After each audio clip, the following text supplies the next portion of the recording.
ili tukaweze kuingia katika huu mkutano na tukaweze kufunzwa masuala na mambo ambayo yanahusiana na sako yetu.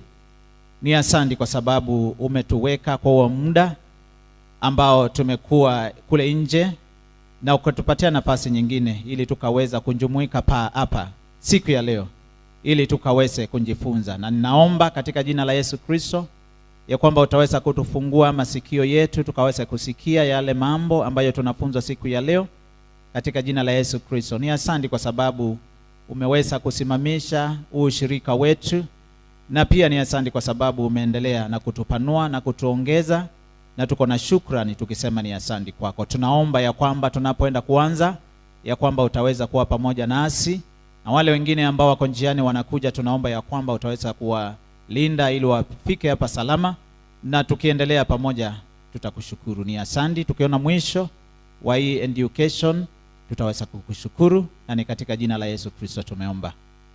Amen. Tuseme amen. Amen. Asanteni sana. Kwa hivyo ninawaomba muweze kuketi. Ninawaomba muweze kuketi. Wale watu ambao wanaingia, tumeanza mkutano wetu, tafadhali tuweze kukaribia huku mbele ili zile viti ambavyo viko nyuma tuweze kuachia wale wengine ambao wanakuja. Kwa majina yangu nataka nijiintroduce. Naitwa Julius Chalo Muinde, na ni mimi chair wa Business and Education Committee. Nataka niseme ya kwamba leo ni siku ya kila mmoja wetu, na ninajua ya kwamba tumeweza kujiandaa ili tuweze kusikia yale mambo ambayo tunaenda kufunzwa. Kwa hivyo leo ni siku ya kusoma. Leo tuko katika darasa ili tuweze kufunzwa yale masuala mapya ambayo yameingia katika soko, yanahusu ushirika wetu, na pia tuweze kufanya some few resolutions. Kwa hivyo hii ni education day na special general meeting. Kuna mambo ambayo tungetaka wanachama muweze kupitisha siku ya leo na mtaweza kusomewa. Kwa hivyo bila kuharibu wakati, ningetaka nimwalike yule mwalimu wetu ambaye atatupeleka katika the first lesson aje ili tuweze kuanza. Tunataka kwa ule muda ambao tumenakiri hapa kwa hii program tuweze kumaliza kwa wakati, sababu najua ya kwamba kuna watu ambao wako na mambo wangetaka kuenda kufanya. Kwa hivyo hatutawaweka sana, ndiposa tumeanza kwa wakati unaofaa. Kwa hivyo ningetaka kwa heshima kwanza niite chair wetu ili aje atusalimie. Our chair aje atusalimie, alafu anaweza kuintroduce wale board members ambao wako present siku ya leo. Asante. Asante sana Bwana Muinde. Washirika wenzangu, hamjambo? Hamjambo tena? Karibuni katika kikao chetu cha leo cha kuelimishana, na bila kufanya ajizi nitaanza kwa kuwajulisha wanabodi ambao tuko nao, na nitawapatia kila mmoja nafasi ajitambulishe, tukianzia na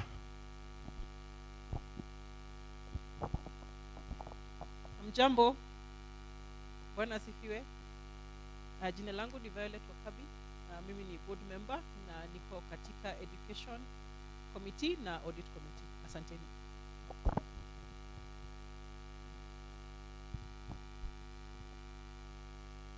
Wanashirika hamjambo.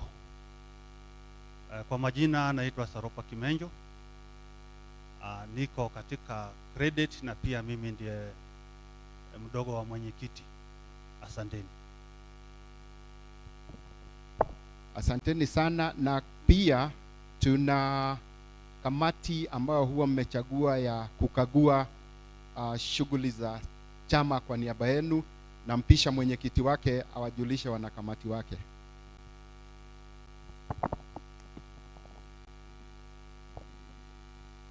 God is good and all the time. My name is Ernest Kiragu. I'm the chairman, supervisory committee. I have my members and they will give their names. Good morning, members. Good morning again. Mimi naitwa Kate Kabweria. Niko kwa supervisory member. Karibuni kwa masomo. Kuna wengine nafikiria hawajafika, wakifika tutaintroduce. Pia tunao, wajua sisi kazi yetu ni kukutana pengine mara moja kwa mwezi. Kuna wale mnakutana nao kila siku ambao wanahudumia na ambao wanasaidia kuendesha shughuli za chama. Wakiwa wakiongozwa na CEO wao, nitamuomba awajulishe. Morning members. Good morning. Today we are delighted to have you here for this special occasion, Education Day stroke special general meeting, Acumen Sacco. So karibuni sana to this session. We hope that you'll be able to learn about our society and also participate in the decisions that we are going to pass today. So with me, I have a team that we work with on a daily basis. Kuna wale wako pale wanafanya registration, but wale wako ndani, I'll just mention their names, wasimame. We have Hillary B, CPA Hillary B, that's our accountant. We have our youngest staff, Steven, that's our cashier. We have our office assistant, Maureen Erubo, up there. Then we have our marketing assistant, Miss Winnie. Then we have other staff ambao wako pale for registration, ambao I'm sure you've interacted with and continue to interact with. So thank you, Chairman. We hope that we'll have a good day. Tafadhali, let us participate. Let us ask questions. Let us get to learn about our society and let us own this society. Thank you. Asante sana. Pia katika shughuli zetu za kila siku, we work very closely with the national and the county government. And today here, the county and national government is represented by an official from the sub-county. I'll request her just to introduce herself. We'll give her another opportunity to give a substantive speech at some later stage. Members wa Acumen Sacco, hamjambo. Hamjambo tena. Naitwa Angela Malesi, tuko in charge ya sub-county cooperatives office. There are one or two members who are here very early, extremely early. I'll give them the honor and pleasure of introducing themselves and saying hi. I wasn't here early. Bwana sifiwe. Kwa majina naitwa Grace Mogaka na nimefurahi kuwa hapa leo. And we have one of our senior members with us, member number 26. I would request him to say hi and introduce him. Bwana sifiwe. Jina yangu naitwa Nahashon Kinudhi Ahinga na nampenda Bwana Yesu kama mwokozi wangu. Mimi naishi huko Ngorwe. Who is the youngest amongst us here? Apart from the employees, who is the youngest member? Who is the youngest? After Hinga, wangapi wengine wameona 5 presidents? Kenyatta, Moi, Kibaki, Uhuru, na Ruto. Wangapi? You are one of them, eh?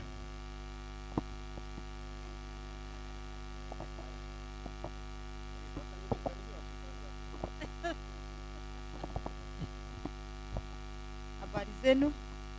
Mimi naitwa Agnes Nyokabi. 208. 208. You see, she's a very old member.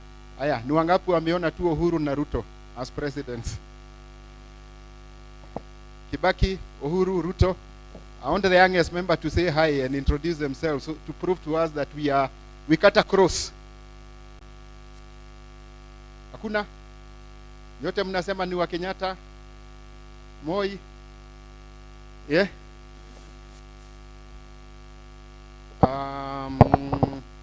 I cannot guess. Okay. Our treasurer has come in. Let's give him an opportunity to say hi to you. Bwana asifiwe members. Habari ya asubuhi. Karibuni for this education day. Nawashukuru sana na Mungu awape wakati mwema tukitrain pamoja. Asanteni. Asanteni sana washirika wenzangu kwa kufika. Jina langu ni Wainaina Kiganya. mwenyekiti wa hili shirika lenu, na nampisha sijui tumuite mwalimu ama mwelimishaji. Ni mwalimu ama ni mwelimishaji wetu wa kwanza ambaye atatupasha habari kuhusu mambo ambayo tunafaa kujua kuhusu Acumen DT Savings and Credit Cooperative Society. Asanteni sana na karibuni.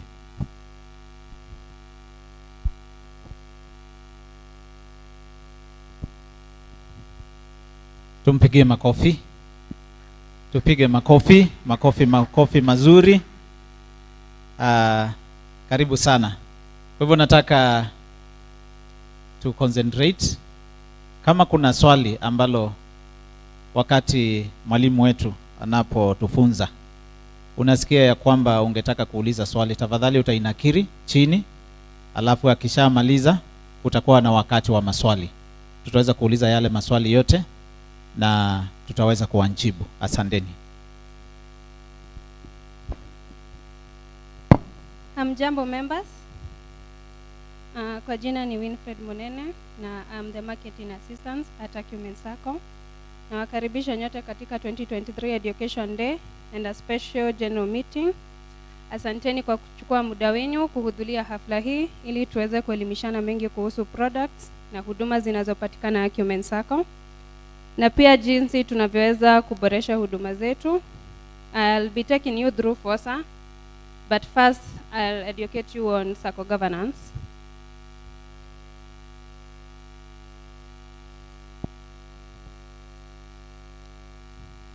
So, mnavyoona katika hiyo uwasilishaji wetu ni utawala wa Sacco, na inaanza na AGM, that is annual general meeting, na ni mkutano mkuu wa wanachama wa Sacco ambao ndio wenye kuchangia katika maamuzi makuu katika utawala wa Sacco.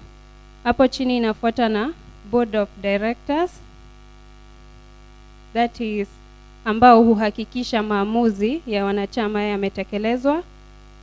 Alafu tatu ni CEO, Chief Executive Officer ama manager, ambaye ndiye watatu katika utawala wa Sacco, na ni mkurugenzi mtendaji ambaye ameajiliwa na board of members, na pia kiungo katika board of members na wafanyikazi, that is staff pale kwa Sacco. Mwisho ni staff, that is wafanyakazi ambao hutekeleza maamuzi na pia hupeana huduma pale ofisini. Hapo kando kuna supervisory committee ambao jukumu lao kuu ni kuhakikisha kazi inafanyika kulingana na policy ama regulations za Sacco.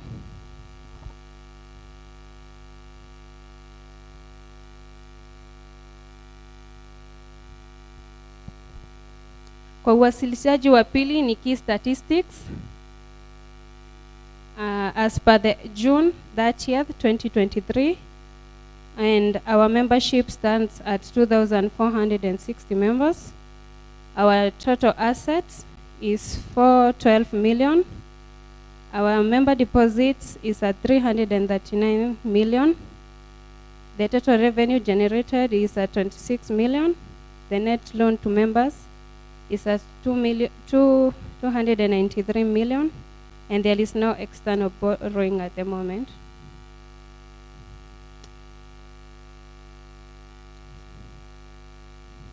So slide 3 is FOSA services, and we'll start by salary processing. So salary processing ni usindikaji wa mshahara. So tuko na institutions zenye hupitisha mishahara pale kwa Sacco. So wakikuja tunafanyanga the procedure of salary processing. Alafu ya pili ni sales of banker check, so watu tunauza check. Alafu pia kuna internal fund transfer, that is member to member account within the Sacco. Alafu 4 tuko na cash deposit na withdraw. This is a common service, that is member anaweza kuja eke pesa ama anaweza kuja atoe pesa. Alafu tuna mobile banking, the *850# yenye wengi wenyu hutumia. Alafu kuna check deposit na insurance, so ukikuja unaweza deposit check yako pale kwa Sacco. Alafu tuna M-Pesa agency, we offer M-Pesa services. Alafu kuna joint stock group account collection, pia kuna ATM services, that is our newest service. Alafu kuna standing order na cooperative agency.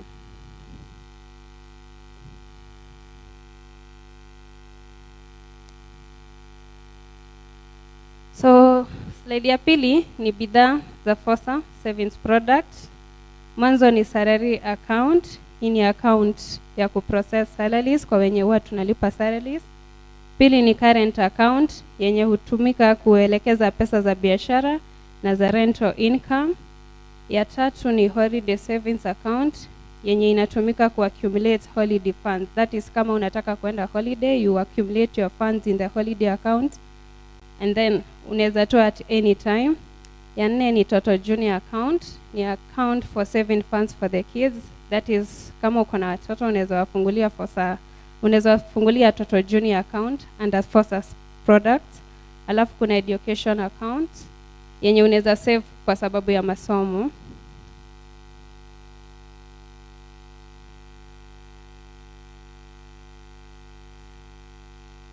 Slide ya tano ni Fosa credit services, that is mikopo ya Fosa inayopatikana kwa Fosa account.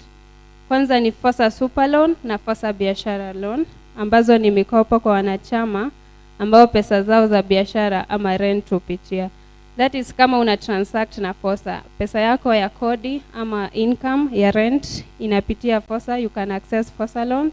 Na kama pesa yako ya biashara, kuna wenye who trade na our pay bill, pesa yao ya biashara inapitia kwa Fosa, pia wanaweza pata loan ya Fosa super loan. Alafu kuna salary advance na salary in advance. Hizi ni za wenye mishahara yao hupitia katika Fosa yetu, wanaweza pata salary advance na salary in advance za 1 month na 3 months. Alafu kuna rent advance, dividend advance, mobile loan na okoa advance.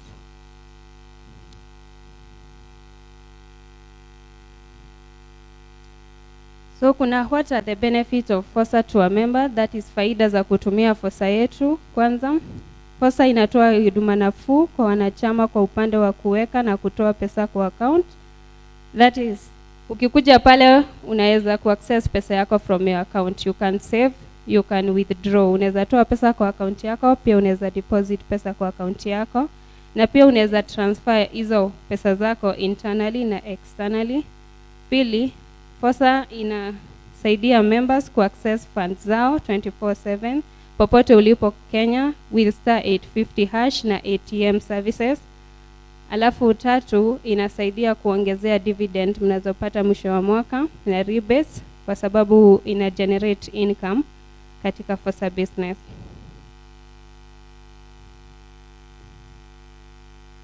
So kuna ile huduma yetu ya mobile banking ambayo ni *850#. That is how you access, and this service is only for registered members. Lazima ukuwe mwanachama katika Acumen Sacco ndio uweze kunufaika na hii product ya *850#, ambayo unaweza kuangalia balance, kuangalia mini statement, unaweza kopa mkopo wa e-loan, unaweza deposit pesa, unaweza withdraw pesa, na pia unaweza fanya internal fund transfer.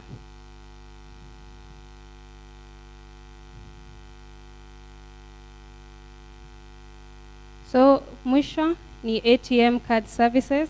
Hizi ni huduma zetu za ATM ambazo saa hii ziko available pale kwa ofisi. You can visit us and apply for one. I'll fill the forms out there. Alafu inakusaidia na cash withdraw and deposit. That is, you can withdraw your money and deposit your money from any Visa branded in the world, ama Coopbank mtaani, or any cooperative bank agent. Pia unaweza uliza balance, unaweza check balance using your ATM card. It is directly connected to your Fosa. Then you can check account balance, na ni pia ni Visa branded. That is, you can use it anywhere around the country. Na pia unaweza itumia for utility payment. That means unaweza lipa nayo services zenye unapata kwa petrol station, supermarket, food store ama restaurant. Na nitafikisha hapo kwa sasa.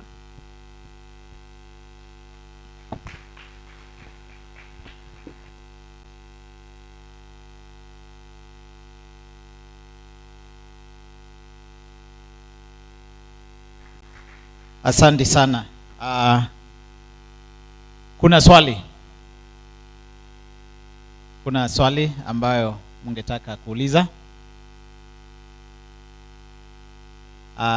Wakati wa maswali. Kwa hiyo yes, kuna swali liko pale. Tafadhali tuanisaidie na hii. Iko hapo. Sawa. Sawa, kuna swali?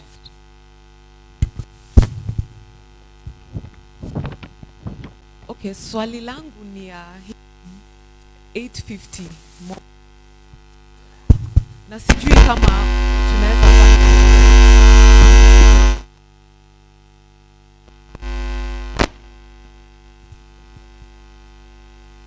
swali yangu ni mbili. One is the 850 mobile app, especially when you request for balances of your both accounts. That doesn't come through the SMS service. My frustration was as latest as yesterday. And then ya pili,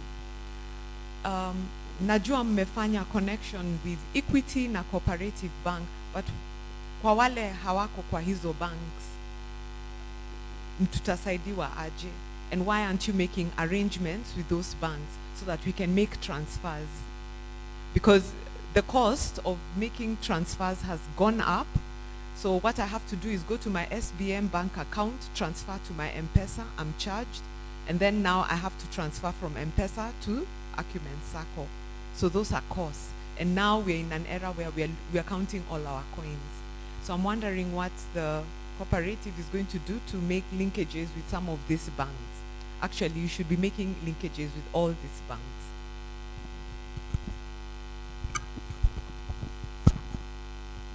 Thank you for that question.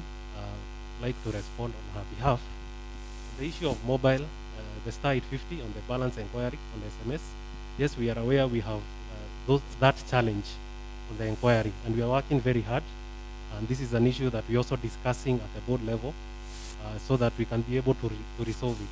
So we are having small challenges with the balance inquiry, and kindly bear with us. We are really working hard, and in the next few weeks, we'll be able to sort that out. On the issue of the linkages with the other banks, I think you're all aware that there are restrictions. The Sacco can only have so many bank accounts that as it is able to use. So what we've done, and maybe what we can, the members can be able to use, is the PesaLink service, which is a platform that is available across all banks. Unaweza move pesa yako through PesaLink from either kama ni Barclays, your Barclays account ama Stanchart. You can move it directly to a cooperative account or Equity bank account. So that is the platform that can be used, and it is cost effective in terms of moving money from other banks to our bank accounts. But on the issue of mobile, please bear with us. We are really working hard on that. We are aware of that challenge. Please give us some, within a few weeks, we'll have sorted that issue on the balance inquiry. Thank you. CEO, nafikiri tumejibiwa. Swali lingine? Swali la pili? Sawa sawa. Kama aliko, ningetaka tualike mwalimu wetu wa pili ambaye atatupeleka through personal financial management. Kwa hivyo nataka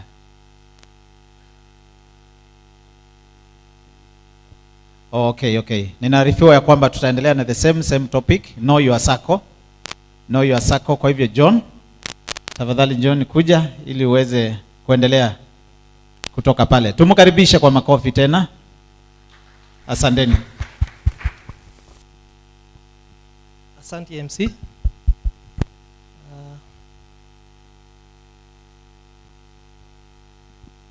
Acumen Sacco Chairman, Board of Directors, wageni na members, habari ya asubuhi. Kwa wazima, nashukuru Mungu kwa kutupa hii nafasi ndio tuweze kujadiliana na kuelimishana. Majina naitwa John Gakuru, nafanya kazi na shirika hili la Acumen Sacco. I'm in charge of internal audit. Ndio mimi nawaangalia kama wanaendeleza mikakati kulingana na ilivyopangwa. Nitaendeleza kipindi hichi cha pili kuelimisha kuhusu mkopo.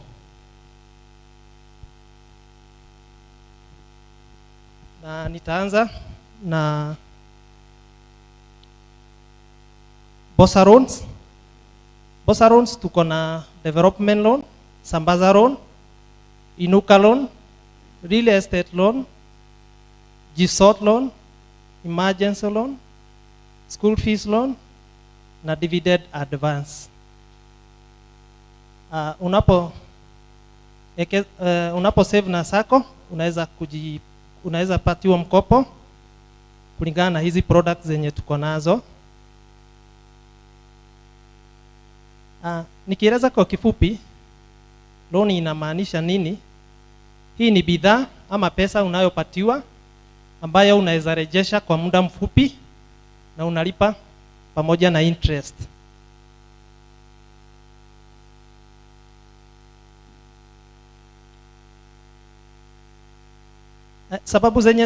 Sababu ama manufaa yenye utapata unapokopa na shirika hili la Acumen Sacco ni kama interest yetu ni kidogo ukilinganisha na bank. Tunapeana kwa 1.15%.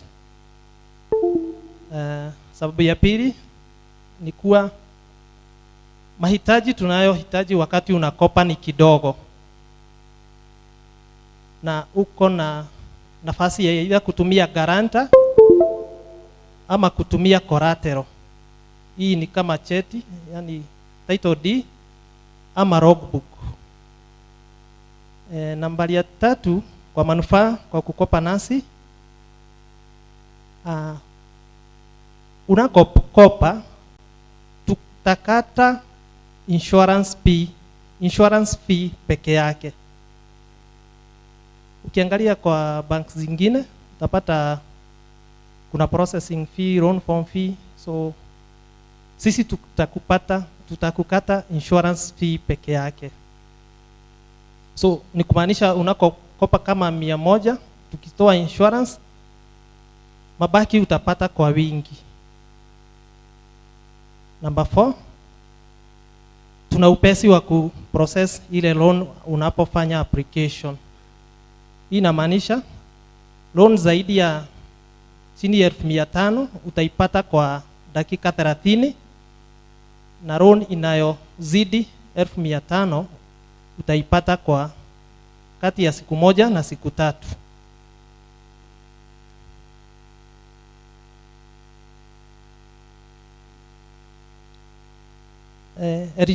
Eligibility to loan application.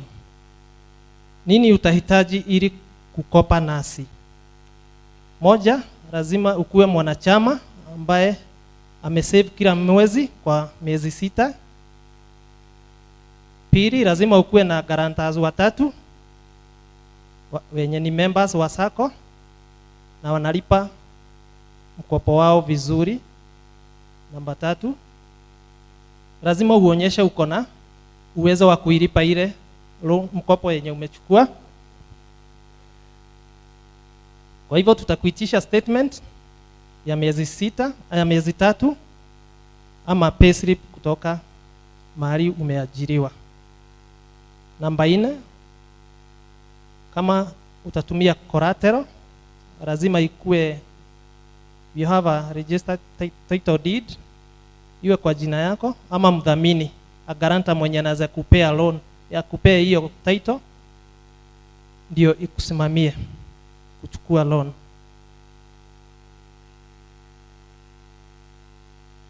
Loan processing. Loan process, hatua zenye tunapiga ndio tukupee loan. Lazima uagize, hii unaagiza kwa kujaza form. Nambari 2, lazima tufanye appraisal. Lazima tukague ile mradi unataka kufanya. Namba 3, lazima ujaze loan form. Namba 4, lazima ukuwe na guarantor. Guarantor lazima tuwakague, na lazima kama ni title deed lazima pia tuikague. Namba 5, tutakuitisha maelezo zaidi kama hatujatosheka na kati ya namba 1 na namba 4. Then namba 6, tuta process, tutakuwekea ile loan kwa account yako, tuta approve, hiyo ni board of directors wata approve the loan, then loan ita processiwa iwekwe kwa account yako, then utai-access ama utapata hizo pesa kupitia FOSA account. Na ya mwisho tutafanya correction. Hii ni kuchukua loan kutoka kwako.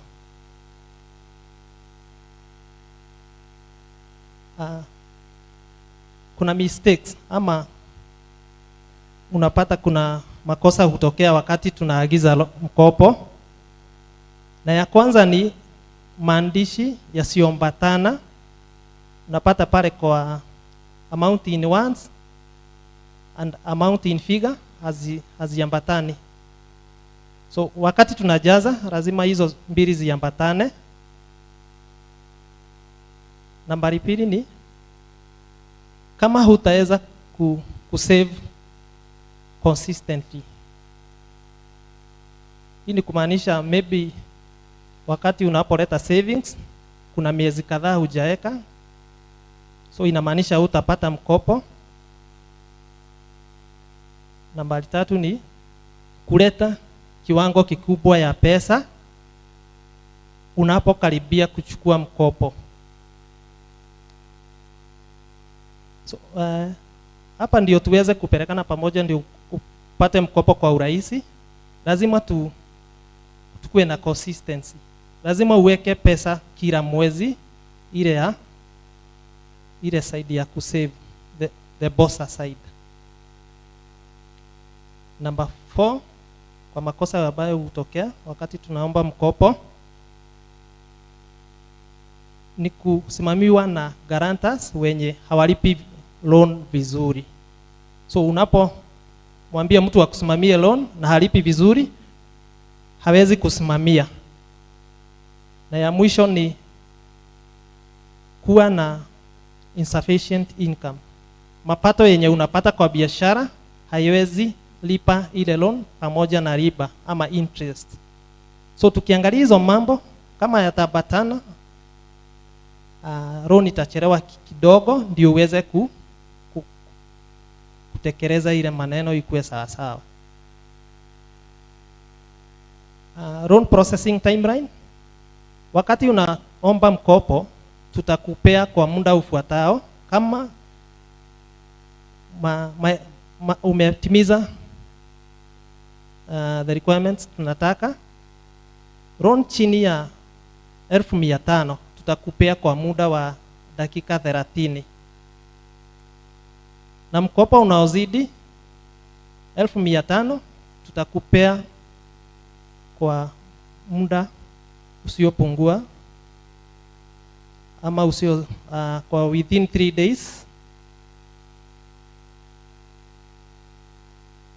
Na tunawaomba, ukiangalia venye huwa tunapeana mkopo kwa haraka, tunawaomba tafadhali tukubali kukopa nasi. Simuona hapo juu interest ni 1.15 na kwa banks pia imezidi. Sasa hii najua iko juu.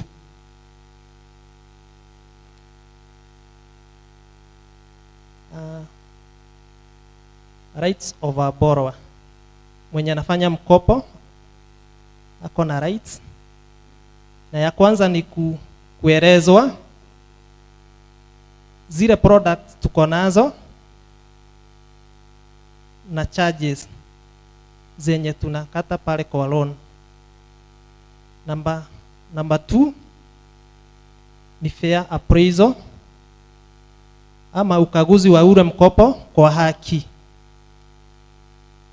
Number 3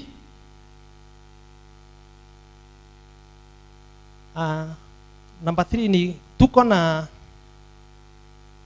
tuko na varua na pia tuko na roya. So we have a list, tuko na list pale, uko na nafasi ya kuchagua mwenye unataka kutoka kwa wenye wameidhinishwa na Acumen Sacco. Number 4 ni kuelezwa sababu hujapewa mkopo unapoomba.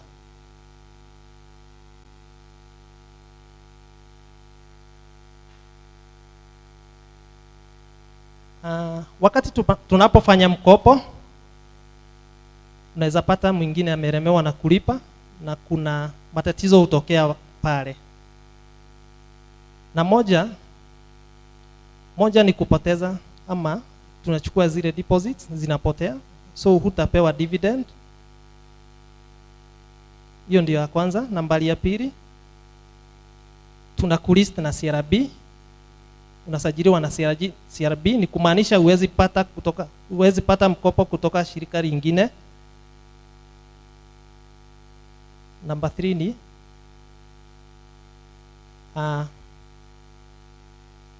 so a relationship between defaulter and his or her guarantor. Kuna uharibifu wa uhusiano wa karibu. Member asipolipa loan vizuri. Number 4 ni wakati unaposhindwa kulipa loan kwa wakati unaofaa, hata ukienda kwa shirika lingine, ndio nimeeleza huwezi pata mkopo pale. Na pia hatutakupea dividend and interest.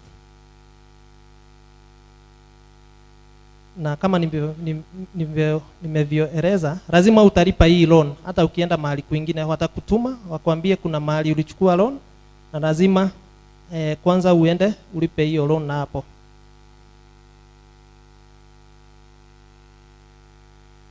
The next slide is guarantorship.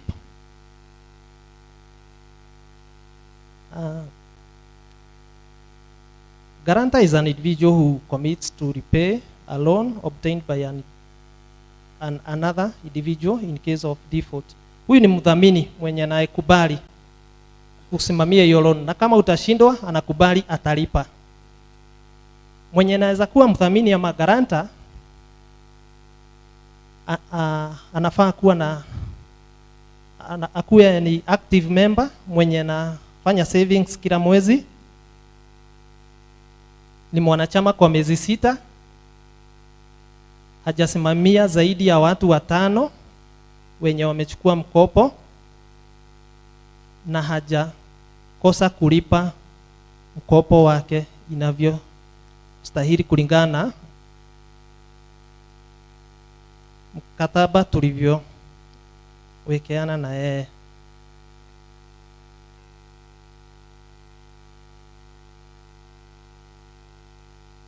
Wakati unapomdhamini ama una guarantee mtu na anashindwa kulipa loan, huwa tunachukua zile savings zako na tunalipa ile loan, na hii ni kulingana na sheria kutoka kwa serikali na lazima tuzifuate. Kwa hivyo tunawaomba, unapomdhamini mtu ama unapo guarantee, lazima umjue yule mtu vizuri. Na pia unaweza tumia a portion ama sehemu ya your savings, si lazima utumie your savings zote kumdhamini mtu. Ukiangalia kwa ile form yenye tunampea ya kuchukua loan, huwa ina nafasi ya mtu kuandika ile sehemu ya savings yenye unataka kumdhamini mtu. So ni vizuri unaandika ile amount ama pesa yenye unataka kumdhamini mtu au unataka kudhamini member mwingine nayo. Effects of default on loan guarantor.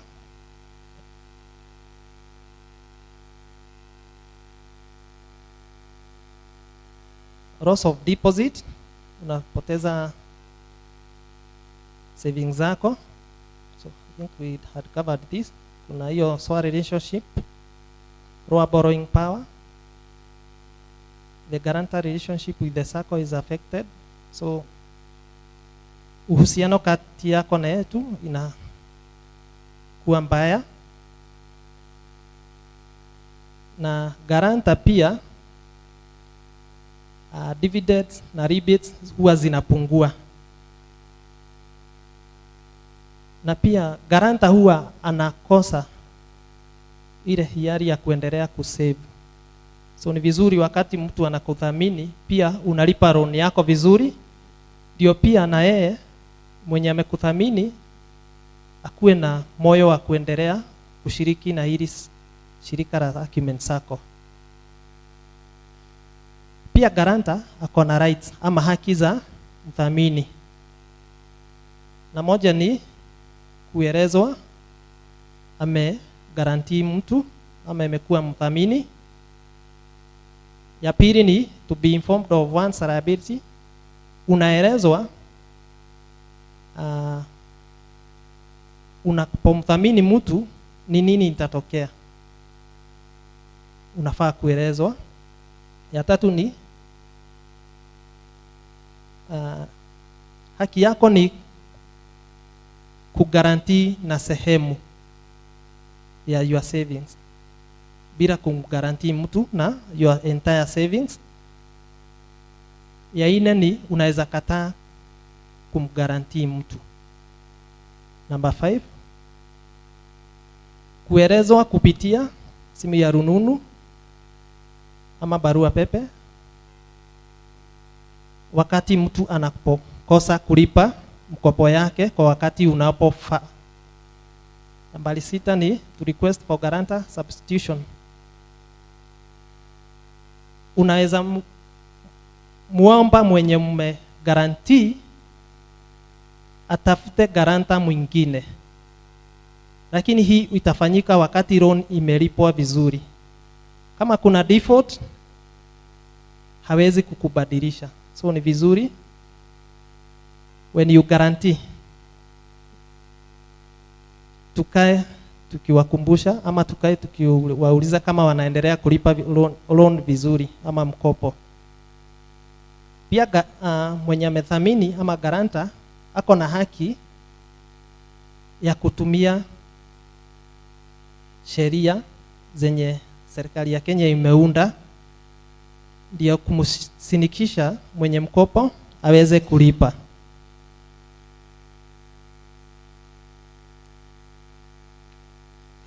Hapo tumeelewa? Tunaendelea vizuri? Maybe you can with a show of hand. Uko nyuma mnasikia? Sawa.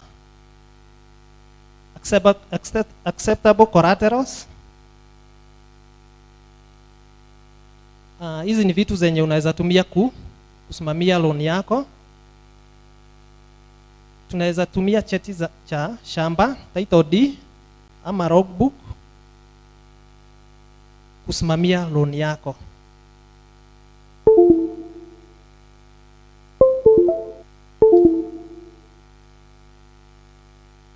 Kuna what is the loan application procedure when using a collateral. Hii ni wakati unapotumia cheti, inaweza kuwa gari ama shamba. Ya kwanza lazima tupatie copy of the title deed or logbook ndio tuweze kuikagua, na hii itafanywa na mtu binafsi, si shirika ya Acumen Sacco. So itakaguliwa na mtu binafsi mwenye amechaguliwa na Sacco, kwa tunamuita barua.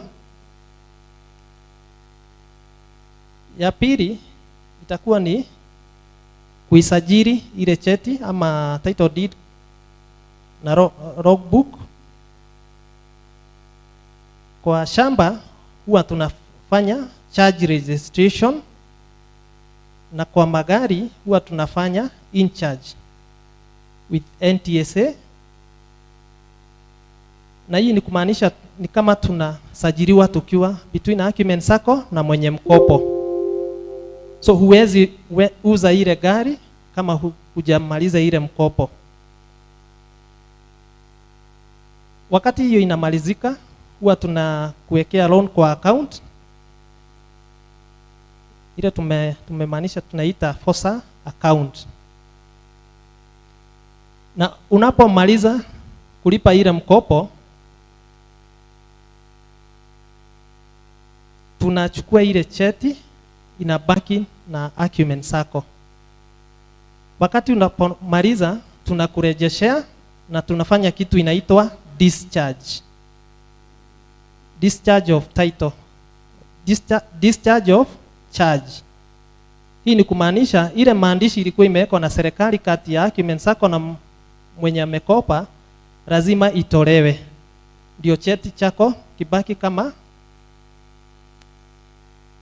hakina kibaki kama hakina hakijasimamia ile loan.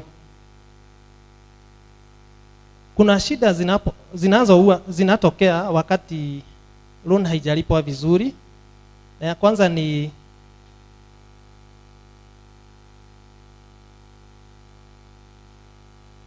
lazima ufuate mikakati yenye ama mkataba wenye tuliweka pamoja kwa ile loan form, na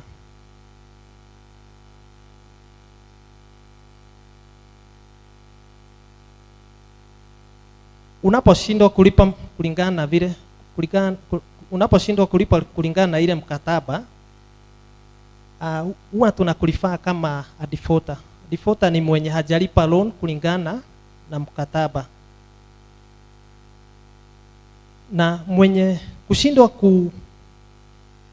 kufanya savings kila mwezi, huwa tunamlifaa kama a dormant member, mwenye tumesema hawezi kusimamia loan, na pia defaulter hawezi kusimamia loan.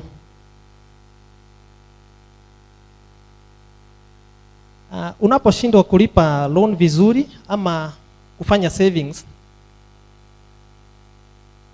hii iko na shida kwa shirika, sababu ile pesa tuko nayo huwa inapungua. Ndio maana unapata tunafanyanga, tunawapigia simu, tunatuma SMS kwa mara nyingi, ndio tuwakumbushe wakati muda unapofika either wa kufanya savings ama wa kulipa loan. Na wakati pesa inapungua, hii inamaanisha mapato ya shirika huwa pia inapungua. So inapunguza dividends and interest zenye tunawapea. So ni ombi letu, unapojiunga nasi endelee kufanya savings vizuri, na unapokopa ulipe kulingana ile mkataba tumeweka pamoja.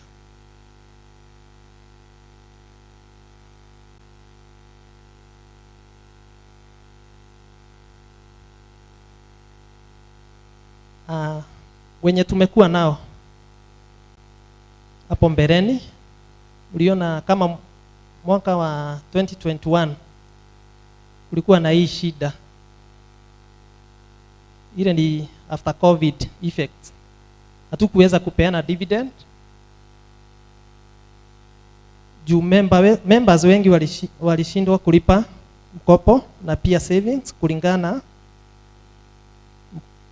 mkataba tuliweka pamoja.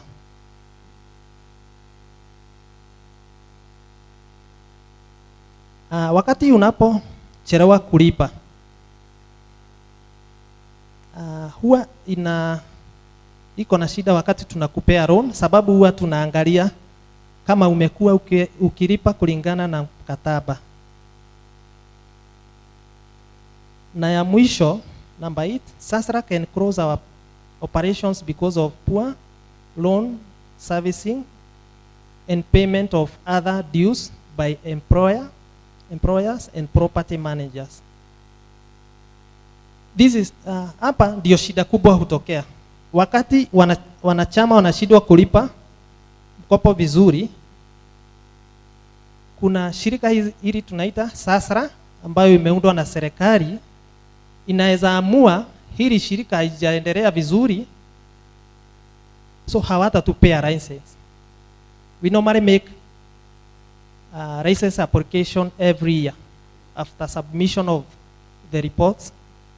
Hizi zinaonyesha sana sana ni za loans, za savings,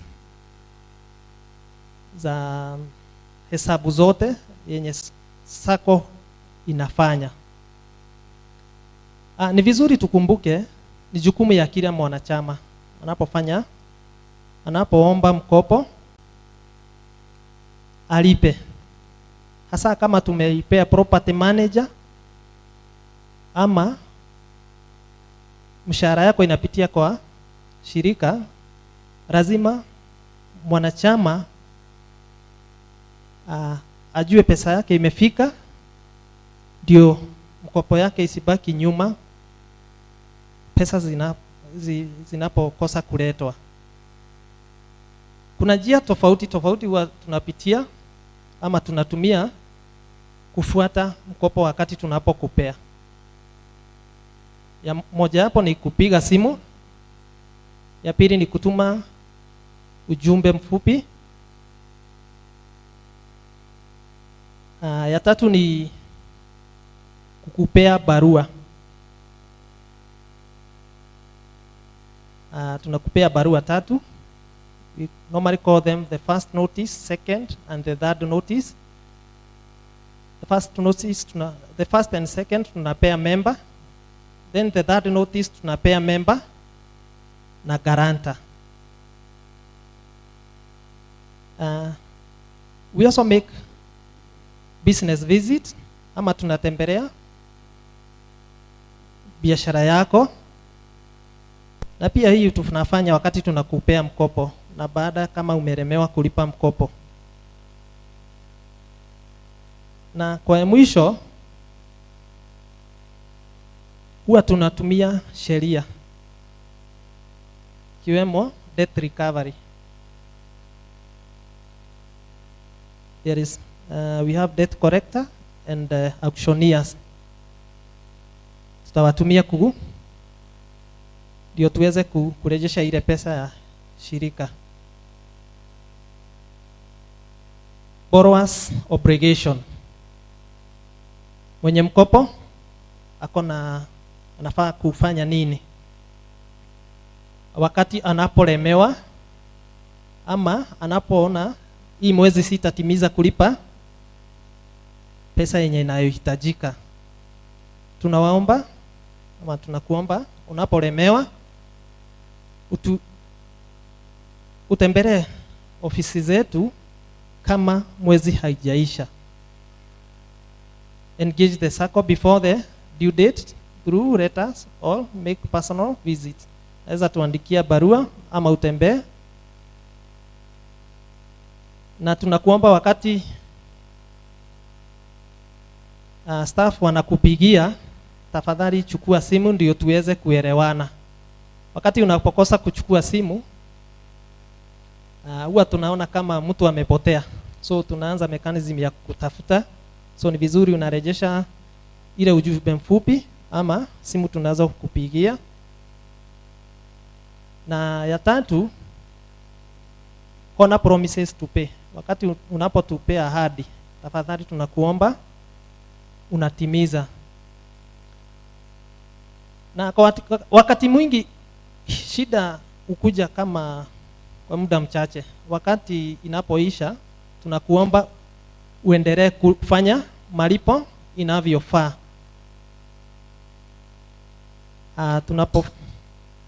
When we make an agreement, maybe ulikuwa unafaa kulipa 10,000 na umetueleza kwa mwezi mmoja hutalipa yote, utalipa kama 5,000. So tunakuomba wakati shida inapopungua ama inaisha, urejee kulipa ile 10,000. Na ya mwisho tunakuomba zile arrears ama pesa zenye hukuweza kulipa kwa muda ufaao, ulipe, uweze kutimiza kuzilipa. Tuko pamoja? The next slide I'll take you through is loan insurance. Wakati unapoomba mkopo kutoka kwetu, lazima tuweke insurance kwa ile loan. Hii inamaanisha wakati mwenye mkopo ameaga, hatutafuata watu wa familia, but ni insurance italipa.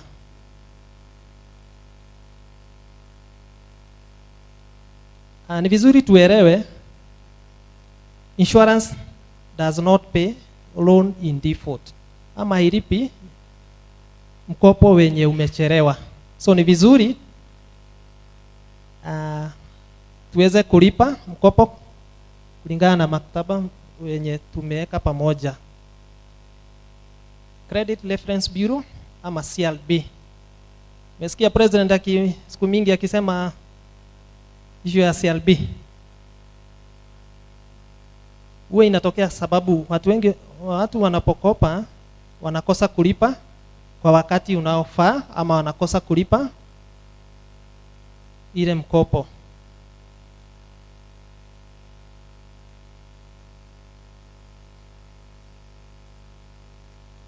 Wakati unaomba mkopo, huwa tunakagua kama umesajiliwa kwa CLB. Na hii ni kulingana na mikakati pia serikali ama wenye banks walikuja na mikakati hii, lazima uangaliwe. So unapokosa kuangalia, ikumaanisha kama umekopa mahali kwingine, unasaidia huyo mtu kukosa kulipa. There is what we call negative listing, which shows a history of default. While positive listing shows a borrower pays the loan promptly. Negative listing, hii ni kumaanisha kuna mkopo ulichukua mahali na hujaweza kulipa kwa wakati ufaao. Na hii ndio umaanisha hutapewa mkopo mahali kwingine. Acumen Sacco kama shirika hili la Acumen, huwa tunapata usajili wa watu kutoka kwa CLB. There are several CLB portal where we check whether you are registered there. Now I want to talk about funeral cover. Wakati mwingi unapofanya savings, ile side ya bosa, huwa mnapata kuna pesa imetolewa hapo. Kitambo ilikuwa 650, sasa iko 750. Hii ndio tunaita funeral cover. Hii inasimamia inasimamia wakati member ameaga. Huwa inapeana ndio iweze kusimamia mazishi.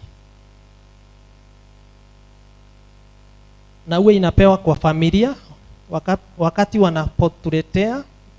Kuna cheti huwa tunaitisha death certificate, na lazima tuletewe copy ndio tuweze kupeleka kwa insurance ndio waweze kuachilia hizi pesa.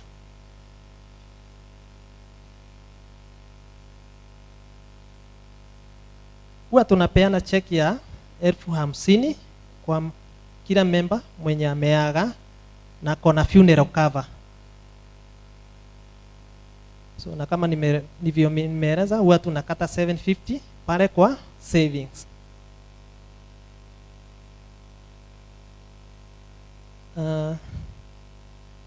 We look forward to a fruitful partnership where members will fully patronize the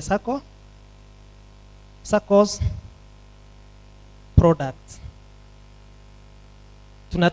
Tunatumaini kwa kama hujafanya mkopo nasi, tunakukaribisha ndio tuweze kuendelesha biashara yako na tuweze pia kukuelimisha kuhusu biashara.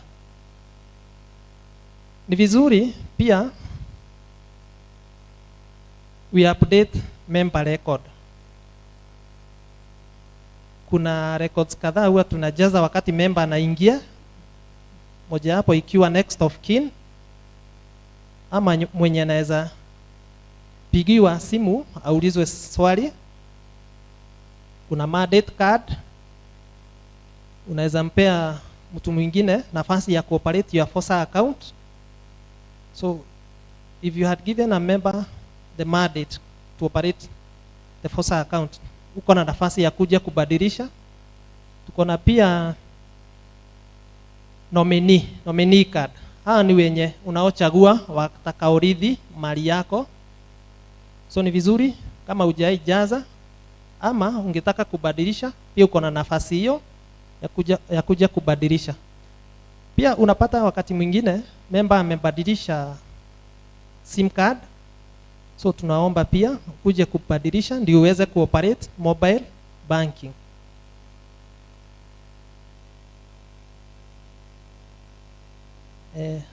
Nitasitisha hapo kwa kipindi ya hii changu. So kama kuna swali, kuna karatasi umepewa, kama utaweza kuulizia hapa, unaweza jaza hapo, tutaichukua kama kabla ya tutoke. Na kama uko na pia naweza chukua nafasi hii uulize swali.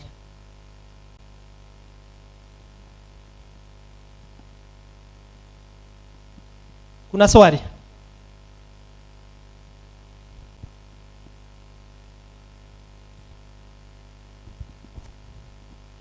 Hello members, kuna maswali? Hiyo funzo imekuwa very long. Imekuwa very long. Tumeelewa ama hatujaelewa? Wangapi tumeelewa?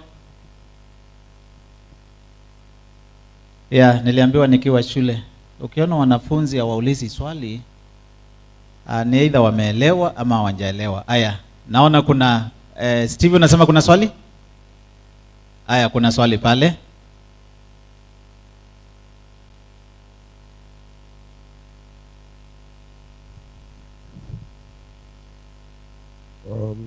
If I have a collateral, what value of the collateral do you give of the loan? Tuseme niko na shamba ya milioni 10 na niko na shida sasa, tena nigaramie kusimamia hizo search. I mean, if I'm already approaching you and broke, where do I get the finances to do all these processes? And what value of the loan, what value will you give me? Kwa hivyo unauliza the value will discount. Kama amekuja na title deed yake, anataka kuchukua loan, atapatiwa kiwango gani cha value ya hiyo shamba? Na kama nimemsikia vizuri, amesema ya kwamba pia kama huwa tunasimamia the costs zile za charging, sababu ametuambia akikuja kwetu hana pesa, anahitaji pesa already. Kwa hivyo do we finance the loan cost, like charging of the loan? Sawa. Haya, swali la pili. Okay, kuna swali la pili hapa. Tafadhali unaweza tuambia jina alafu your member number. John Gekonyo, 1778. Asante John. On funeral cover, you said you deduct 750. Is it for all members or for the registered member? Okay. In that cover. Okay. Swali la tatu pande ile. Kwanza tutajibu hayo matatu. Okay, my name is Sarah. Just a concern about the money that you issue to the death of the member of the Sacco. He has said that when a member has died, unapeana 50,000 na kwa kila member una deduct 750. So my concern is every member, if every member is deducted 750,000, 50 shillings, and then you issue to the dead, the family of the dead person, inabaki some amount there. Kindly clarify where does the rest of the money go to? Kindly. Okay, asante sana. Kwa hivyo nataka kwanza tuchukue hayo maswali matatu tuyajibu. Alafu before we answer, nataka nifanye one announcement ya kwamba kama unataka kujisaidia, kuna ladies na gents, our washroom siko mbele pale mbele ya kanisa. There is the new building there. Ukienda katika mkono wako wa kushoto utapata kuna ladies, katika mkono wa kulia utapata kuna gent hapo.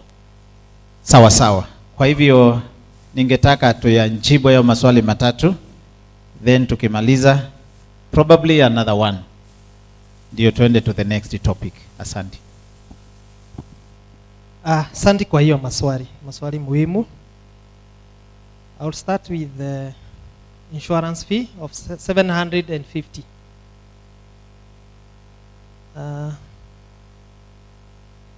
Insurance works with a pool of resources. Ama insurance huwa zinakusanya hizi pesa pamoja.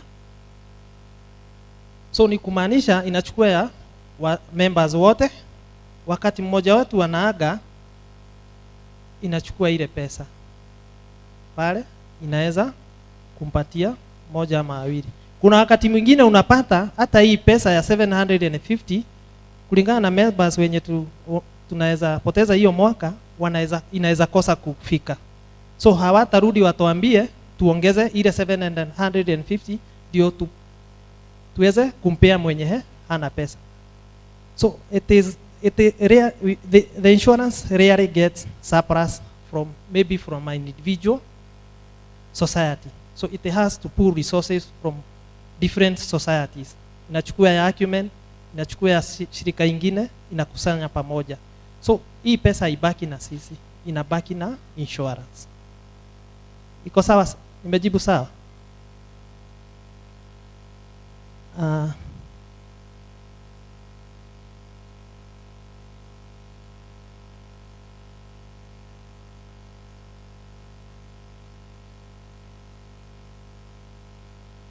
Concerning the amount we give on collateral, our society is based on the model of savings. So we multiply your savings 3 times of what you've saved. However, if you have a collateral, we normally do valuation to align it to the amount you are borrowing. So if your collateral has a higher value, you are able to borrow 3 times of your savings. So we don't base the value of the collateral with the loan that we give.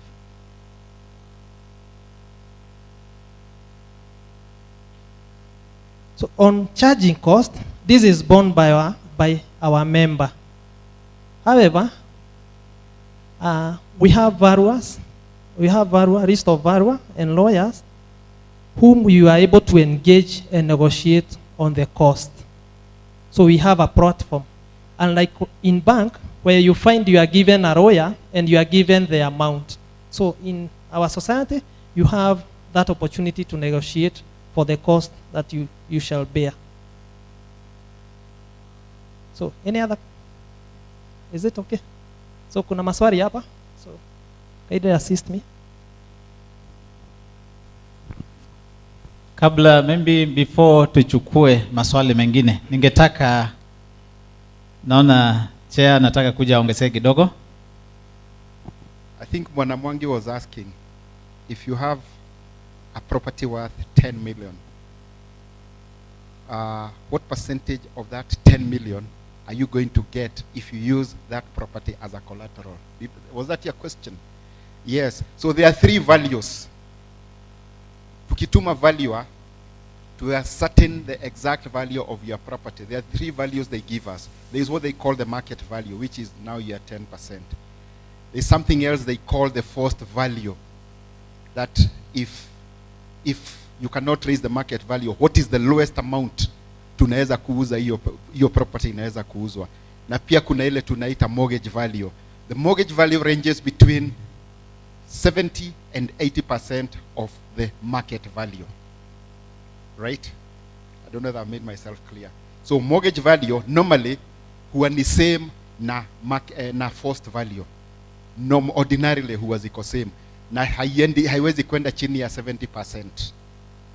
So if it is 10 million, then inamaanisha kwamba in the unfortunate event hiyo property inauzwa, haiwezi kuuzwa chini ya 7 million or 8 million. That is the position. Ningetaka CEO tafadhali dakika 5 ukuje ufafanue haya maswali matatu yameulizwa about how much do we discount.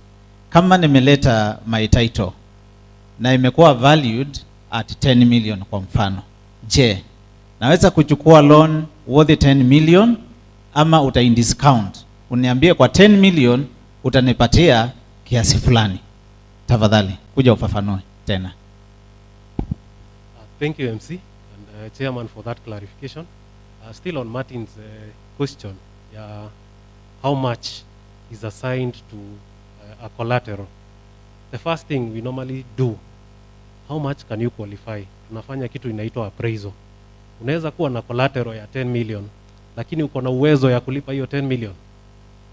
Hiyo ndio swali ya kwanza ambayo tunaangalia. So your incomes ndizo zita dictate unaweza pata pesa ngapi kama loan. Pili, tukitoka kuangalia income zako, tunaangalia savings zako. When we do 3 times, are you able to pay this 3 times of your savings? Unaweza kuwa na savings za 1 million na uko na collateral ya 10 million. Unaona sasa hapo kuna disconnect. Na uwezo yako ni pengine unaweza lipa loan ya 800,000. So hatuwezi kupatia loan ya 10 million na hatuwezi kupatia loan ya 1 million. Tutakupatia loan gani? Ya 800. Ile uko na nini? Na uwezo ya kulipa. The most important thing when it comes to appraisal, it is your capacity to repay that loan. And that we cannot overlook, regardless of the value of the collateral that you have.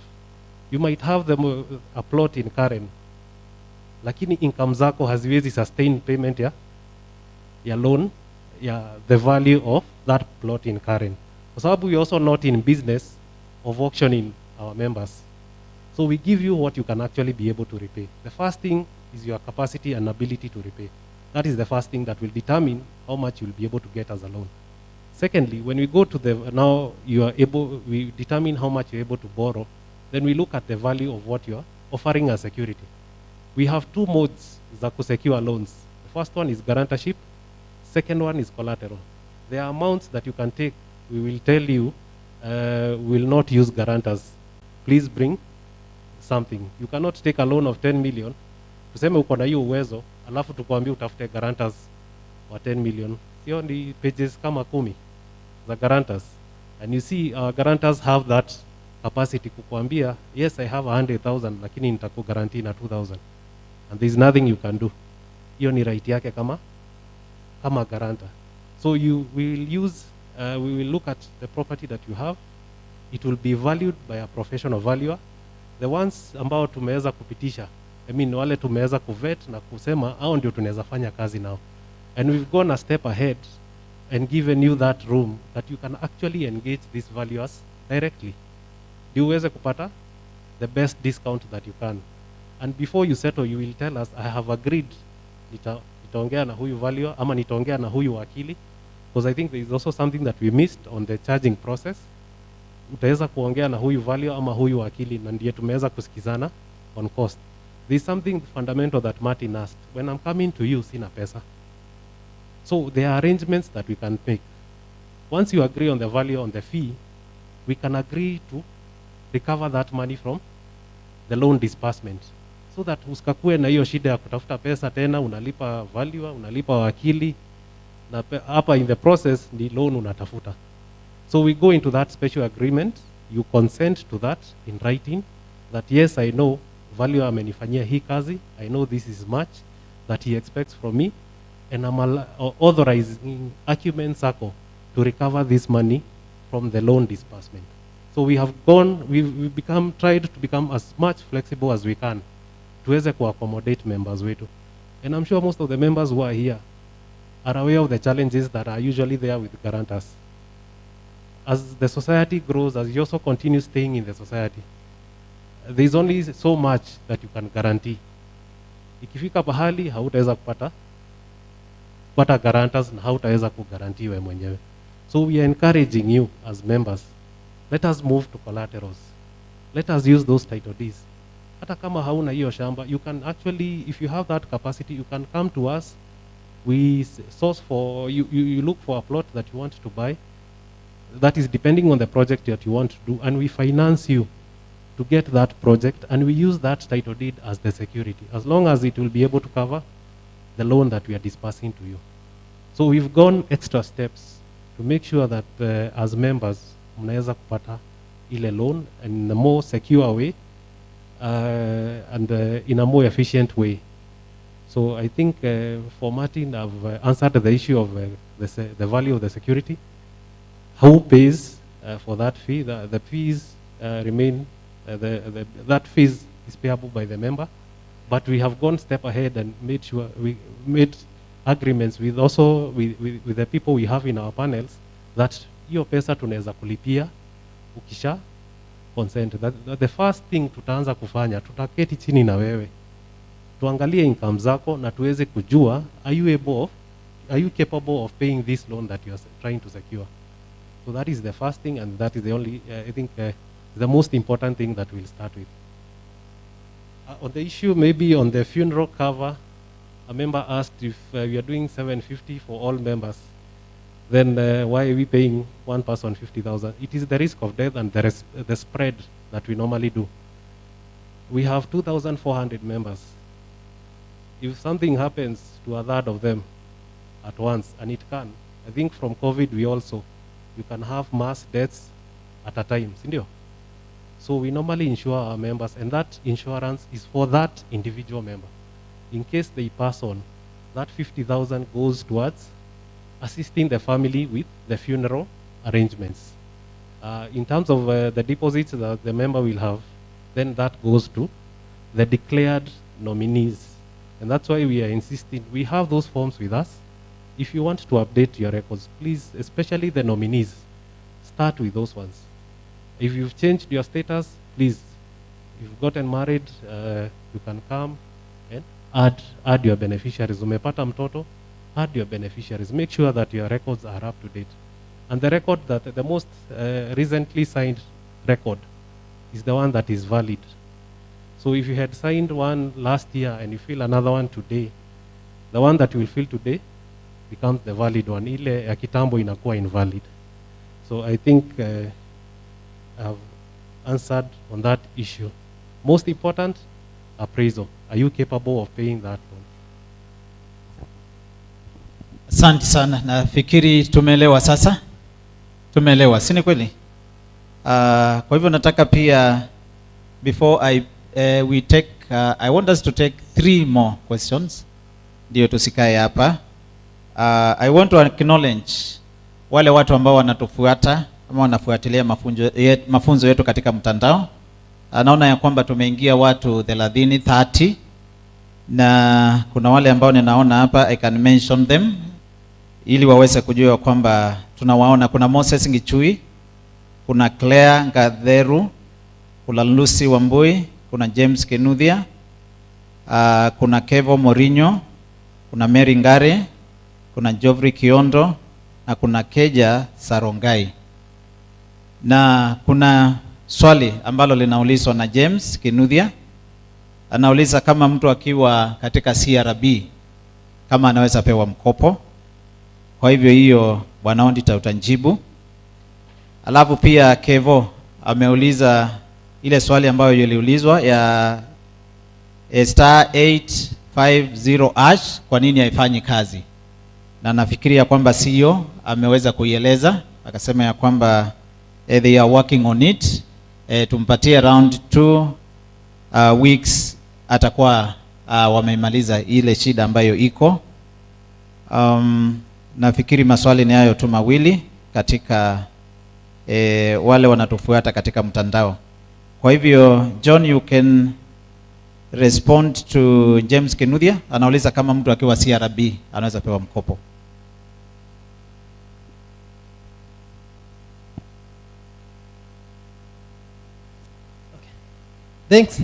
Thank you James for that question. Anauliza kama mtu akiwa CRB anaweza pewa mkopo. Kwa shirika letu huwa tunakukagua kama uko pale CRB. So we request you to first sort out the issues that you have made you to be registered with the CRB so that we can give you the loan. na hii ni kulingana na there is an agreement between financial institutions and we are not supposed to rent when you are listed on CLB. Sawa sawa. Kwa hivyo nafikiri James umejibiwa. Mtu akiwa CRB lazima kwanza uende umalizane na ile loan ambayo umedefault ndio ukuje kwetu ujaze loan. Nataka tuchukue maswali mengine matatu tafadhali. Aha. Kuna watu walikuwa wameinua mkono pande ile. Sawa sawa. Jina alafu member number. Asante sana. Kwa jina ni David Wero, member number 320. Na kwanza ningefanya request ya kwamba today is our education day, so kama inawezekana mwalimu akisimamisha akitufundisha uturuhusu tuulize maswali vile tunataka. Do not limit us to 3 questions, 6 questions, 10. Let us ask the questions until we get satisfied, tuelewe. So swali yangu ni katika acceptable collaterals, you mentioned about logbooks and titles and ETC. So what is ETC? Do you have another collateral that is acceptable? Thank you. Asante sana David. ETC na kadhalika. Hiyo inakuwa ile story, kuna hiyo hadithi wa tunapewa mtu alienda kwa hoteli na akaitisha menu. Kwa hivyo akasoma na pale mwisho kulikuwa kumeandikwa kadhalika. Akasema niletee hii inaitwa kadhalika. Kwa hivyo naye David anauliza, je, hii tumesema kadhalika ETC. Je, ni nini? Kuna kitu kingine kiko katika hiyo bracket ya ETC ambayo angetaka kujua. Asante David. Kwa sababu ya muda ndio ninasema ya kwamba I'm limiting questions to 3 because hatutaki tukae hapa. Ama mnataka tukae hapa? Mnataka tukae huku? Ni sawa sawa, lakini tutajibu yale maswali yote ambayo mtauliza. Asante. So we shall look at that, and if the funds are out, because it's usually costly, hatutaki mkose dividend, we shall look into it. There is also a request from one of the member. We increase the insurance cover, funeral cover, to 100,000. So, Bwana Moses, we can look at that and see whether it will be applicable. Asante sana. Kuna swali lingine hapa limeletwa kwa kikaratasi. Kuna member anauliza tofautishe. We explain the difference between next of kin, nominee and the beneficiaries. Nafikiri that is one and the same word, is a synonym. Mtu akisema nominee ni kama kusema next of kin na ni kama kusema beneficiary. Kwa hivyo utapata kuna SACCOs watatumia nominee, wengine watatumia next of kin, wengine watatumia beneficiaries. Kwa hivyo hiyo ni neno moja, alina tofauti. Kwa hivyo ukiambiwa mtu akitaja yale maneno matatu, yote yanamaanisha kitu kimoja. Nafikiri hiyo tumeijibu. Kidogo hapo niongeze, nominee sana sana inasimamia mwenye atakurithi. I've nominated so and so to be the beneficiary of my property or savings. Also next of kin can majorly mean someone we can reach out as the first priority. Mwenye ungetaka tupigie akiwa wa kwanza ndio tumjulishe jambo yenye tuko nayo. Haya, swali lingine, kuna swali pale nyuma. Sasa tunachukua maswali matatu because of time, please. Mtatuallow tu. Habari zenu wana members. Kwa majina naitwa John Mushai. I'm member number 237. Swali langu ni tuseme nimechukua loan na title, the first loan, alafu nimalize. Kuna kitu mmeita hapo discharge. Nikitaka kuchukua loan ingine nifuatanishe na loan ingine, nitaanza process 1 again for the valuation, alafu niende kwa lawyer tena so that it can be charged again. So nitalipa tena ndio niende loan number 2 ama loan number 3. Hiyo ndio swali langu. Okay, asante sana. Swali lingine la pili. Kuna mtu alikuwa ameinua mkono hapa ama ni hiyo tu? Kuna member alikuwa ameinua mkono hapa.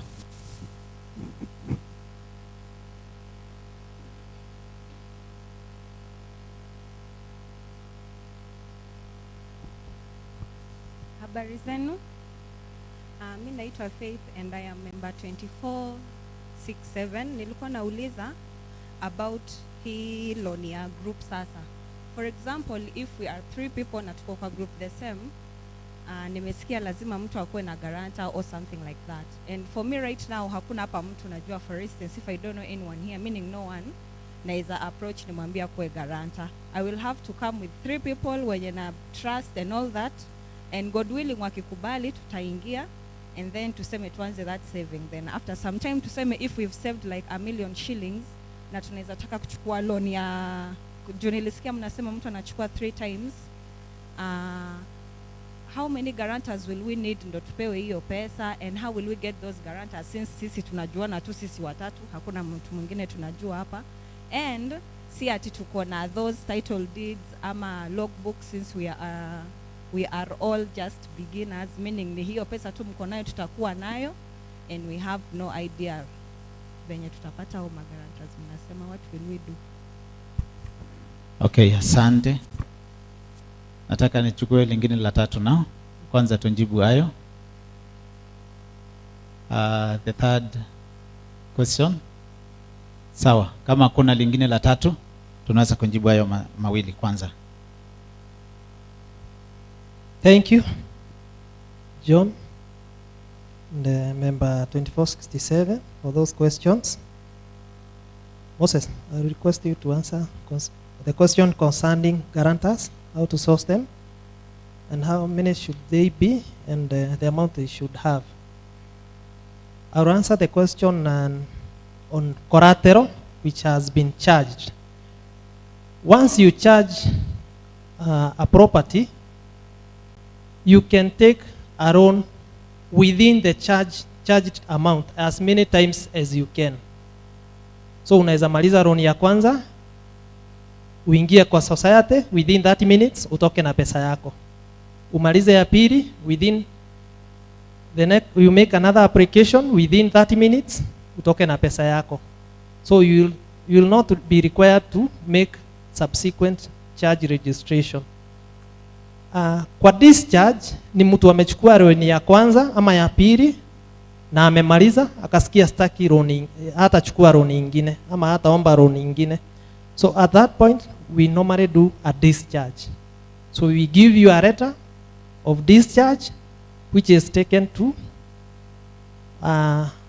RAD registration, kwa RAD registrar ndio afanye discharge, ndio tutoe ile encumbrance ya charge registration. So Moses, can you help me to answer the question on guarantor? As he comes, huwa tunawaomba wakati unapoingia shirika hili la Acumen Sacco, angalau unatuletea members wawili ama watatu ama zaidi ya hao. Na pia huwa tunapeana 500 unapotuletea member, ndio unakuwa na marafiki wa karibu ambao unaelewa waweze kukusimamia. But ningependa Moses anisaidie kujibu hii swali. Thank you. On that question of groups acquiring guarantors, what we are saying is that as a group, you need also to take advantage of such forums. Zile forums ambazo tumewaita mkuje, you interact with other members, get to know other members. Also, you'll probably be surprised to find maybe people in your circle, maybe kwa church or your home area, are members of the circle. Get to interact with these members. Kama sahi tukitoka hapa, please make sure that you have one contact, at least one contact. As you move forward, as you progress within the circle in terms of saving and your time within the circle, utakuta umejua watu wengi sana. The other thing that we normally encourage is that you also make referrals. We normally send messages to you asking you to refer members known to you waweze kuingia kwa circle. That way you'll be able to create a pool of guarantors ambao wanaweza kusaidia kusecure a loan as you work towards getting now your own title deed or your own logbook. So that is maybe what I can advise for that case.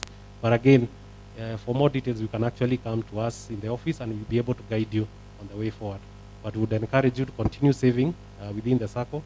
When the time comes for the loan, we'll be able to assist you.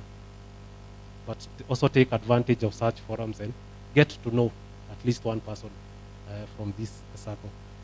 There's something that has been asked online by Lillian Mora, who's following us online on the use of title deed and logbook, whether she can be able to use that to secure a loan of 200,000. Yes, we are saying you can actually use your logbook or your title deed to secure that loan of 200,000. And again, in case you have more savings, say you have savings of around 500,000, you've not guaranteed anyone, you can actually guarantee yourself. You can actually guarantee yourself using your own deposit, as long as what you're taking is below your own savings and you've not guaranteed other members out there. So you have that option of actually self-guaranteeing. And then if you need to use your title deed or logbooks, you can actually use your title deed or logbooks.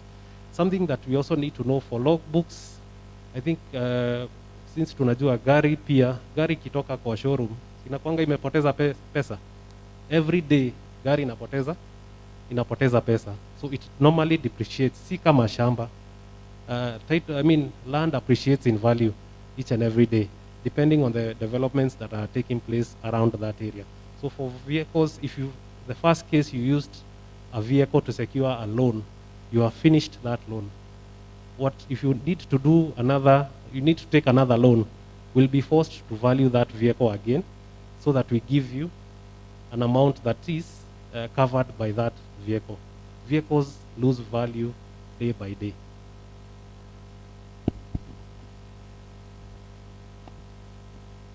There was a question that was forwarded to us that is on whether somebody can take a loan. If you are a pensioner, you have that monthly pension that is coming in. Yes, you can actually take a loan. We have pensioners who are our members and they are servicing their loans.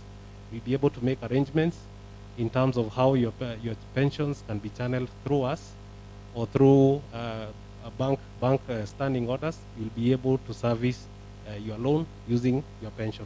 But the first thing we'll do is to appraise you on the basis of that pension. So pension yako unakuja tunaketi na wewe, tunaangalia hii pension yako inaweza lipa loan kiasi gani na tutakupatia hiyo loan. There was also another question on the age limit for the loan. This we are also guided by the insurance companies. So far the one that we have engaged is at 80, but we normally say anyone who's beyond that, kindly come to the office and we'll be able to make special requests for you if you have the capacity to pay that loan. So if we appraise you na tuone unaweza pata your loan, probably you're above that age of 80, come to the office. Doesn't mean there are members we've given loans who are above that age. So you will come to the office and we'll be able first to do an appraisal and then forward your case to our insurance company and they'll be able to consider you. Thank you. Nafikiri tumemaliza maswali tumemaliza. Okay, asante sana John.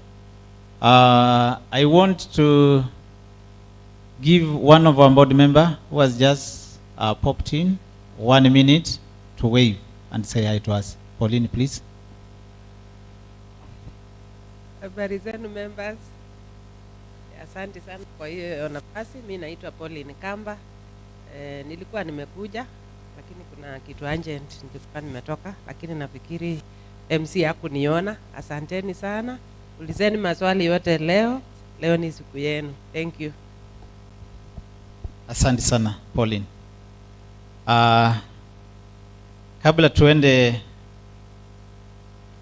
kualika the second or the third speaker ambayo atakuwa anatuzungumzia juu ya personal financial management, ningetaka tu kuleta matangazo mawili matatu, alafu tuingie katika the second session ama the second topic. Kuna forms ambazo tuko nazo pale kwa registration desk. Kama unahitaji account opening document, kwamba kuna mtu ungetaka fungue account na Acumen, tafadhali kuna form unaweza kuchukua pale. Kama unahitaji ATM, unjapata your ATM, kuna ATM application form.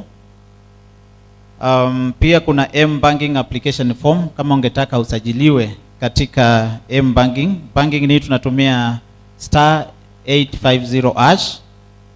Kama bado hujasajiliwa, kwa hiyo kuna form unaweza kuchukua pale. Then kuna nominee forms, zile if you want to change your next of kin, your beneficiaries, kuna form ambazo unaweza kuchukua pale pia. Then kuna update of members details. Kama kuna details ambazo zimechange, maybe hiyo umechukua new phone number na ungetaka hiyo new phone number tuiwe katika system yetu, kuna form ambayo pia unaweza kuchukua pale. Alafu kuna hii form ya mwisho ambayo tumepatiwa ikiwa katikati ya kitabu. Hii inaitwa member feedback form. Ile umepatiwa pamoja na program. Tafadhali ukianza kutoka injaze, alafu utaacha pale kwa registration form. Asanteni. Kabla tuende tusikize the next speaker, ningetaka tusimame kidogo. Simame tu kidogo. Tusimame kidogo. I want us to stretch ourselves. Stretch yourself. Stretch yourself. Kabisa. This other side. Salimia rafiki yako, mujuane, because haujui anaweza kuwa your next Ngaranda. Anaweza kuwa your next Ngaranda. Nataka kuwasaidia mo network. Ndio usitoke hapa tu useme ulikuwa kwa education meeting na unjajuana na mtu. Msalimie na mwambie ya kwamba ukiona reach out akungarandi loan, tafadhali akuwa available. Si ni kweli? Mnaweza hata exchange numbers mkikaa chini. Huyo probably ndio atakusaidia kuweza kusecure the next loan that you want. Si ni kweli? Yes, kwa hivyo tunaweza kukaa chini. Asanteni sana. Asanteni sana.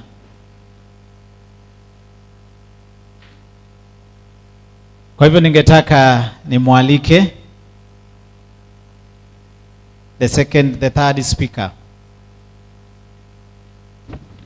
ambaye anaongea nasi kuhusu our personal financial management. Ukipewa hiyo loan ambayo sisi wote huwa tunachukua katika Sacco, how do we manage that loan? It's very important, kwa sababu itategemea kama utaweza kuchukua loan nyingine, kupewa loan nyingine, ama utashindwa na kulipa hiyo loan. The way you manage that finance is very, very important. Kwa hivyo katikati yetu tuko na Dr. Ngwenyi ambaye atakuja introduce kwetu, then aendelee na kutufunza. Kwa hivyo tuweke mikono yetu pamoja na tumkaribishe. Tumkaribishe kwa makofi. Daktari, karibu. Karibu sana daktari. Thank you very much. Asante sana. So to the chair, Acumen Sacco, board members and members, hamjambo. God is good and all the times. Kwa majina naitwa Dr. Moses Goi, mimi nafanya kazi pale Cooperative University of Kenya, na nimefurahi sana kujumuika na nyinyi leo kupatia masomo ya personal financial management. And naanza kusema there's a guy called Albert Muruma. Alisema that nobody knows everything, but everybody knows something. So as we are here today in Education Day, tunataka kuongea mambo ya ushirika na vile mambo ya personal finance in affect sisi kama members. So nataka kukuambia kwamba nobody knows everything. Hata mimi nimesimama hapa mbele yenu sijui kila kitu. So hata kama member umekaa pale, kuna kitu unajua mambo ya ushirika. So the presentation is going to be in those two domains, called the cooperative business model. The number 2, we are going to be now diving into the presentation on personal financial management. Na tukianza, tunataanza kuona kwa kudefine cooperative ni nini. So Acumen Sacco ni cooperative. Now cooperative means what? So cooperative has been defined by a body called ICA, International Cooperative Alliance, as an autonomous association of persons. So Acumen Sacco iko na watu.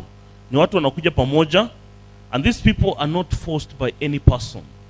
Wanakuja kwa kutaka.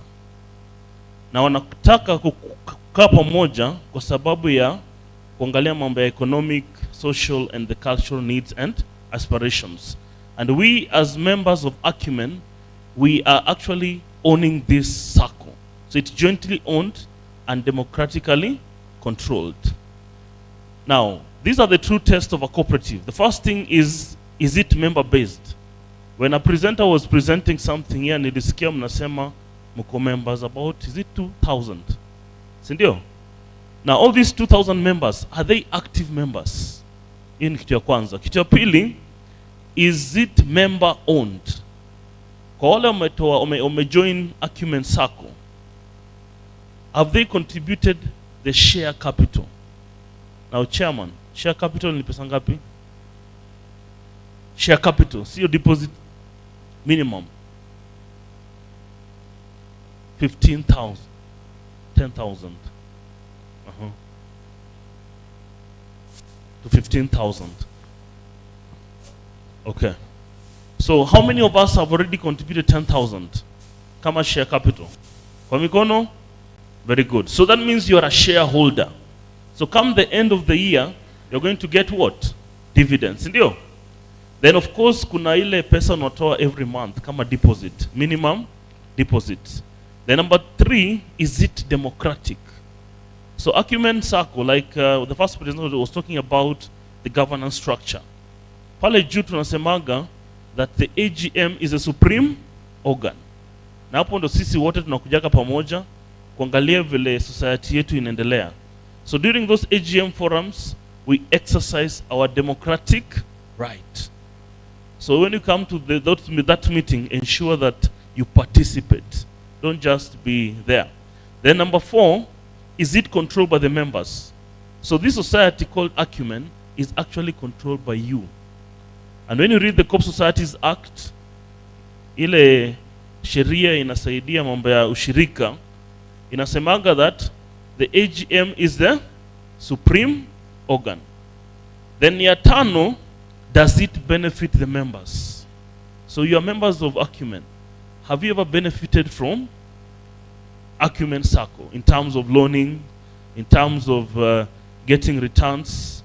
So that is very, very important. And these are the key things you normally look at when you're looking at a cooperative. Now, cooperatives are also based on values, and we call these the seeds of solidarity. And these seeds are listed there. So the first S is for self-help. Number 2, we have equality, equity, democracy, and self-responsibility. So hii ushirika yetu sasa, kuna vitu tunaangalia inaitwa cooperative values. So when you look at these values, how are they applied in our cooperative? Ukichukua loan kama member, you need to be self-responsible. Si unachukua loan then kidogo kidogo unakosa kulipa. Kosa kulipa loan inakuwa ni shida kwa sababu the society now will be asked to provide. Provide for what? Bad debts. Now when they provide for those bad debts, basically it reduces even the returns to the member.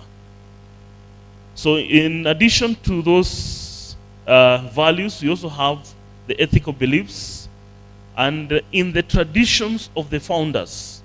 So cooperatives were founded way back in 1844 in England.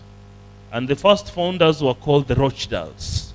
So these guys believes in the ethical beliefs of caring for others, openness, social responsibility, and honesty. Now, ukiangalia hizi beliefs, do you see them in Acumen? Are you honest as a member? Do you engage in social responsibility? Because I understand this Acumen Sacco is a community-based Sacco, sindio? That means inapata members from the community around Rongai, sindio? Is it Rongai and beyond? At a diaspora.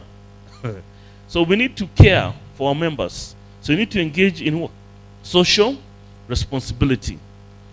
And in Kenya, we are saying that cooperatives started in a place called Kipkelion. That place, there's a cooperative called Lumbwa. So it began way back in 1908. Those are more than 100 years ago. And Acumen Sacco, when did you start operations? 2008. So those are like how many years? About 15 years. So you'll be celebrating maybe your 20 years in the next few years. So you need to ask yourself, out of those 15 years that you've been, what are those things that we have achieved as a cooperative? And also cooperatives are also guided by some principles. And these principles are very critical for us to understand as members.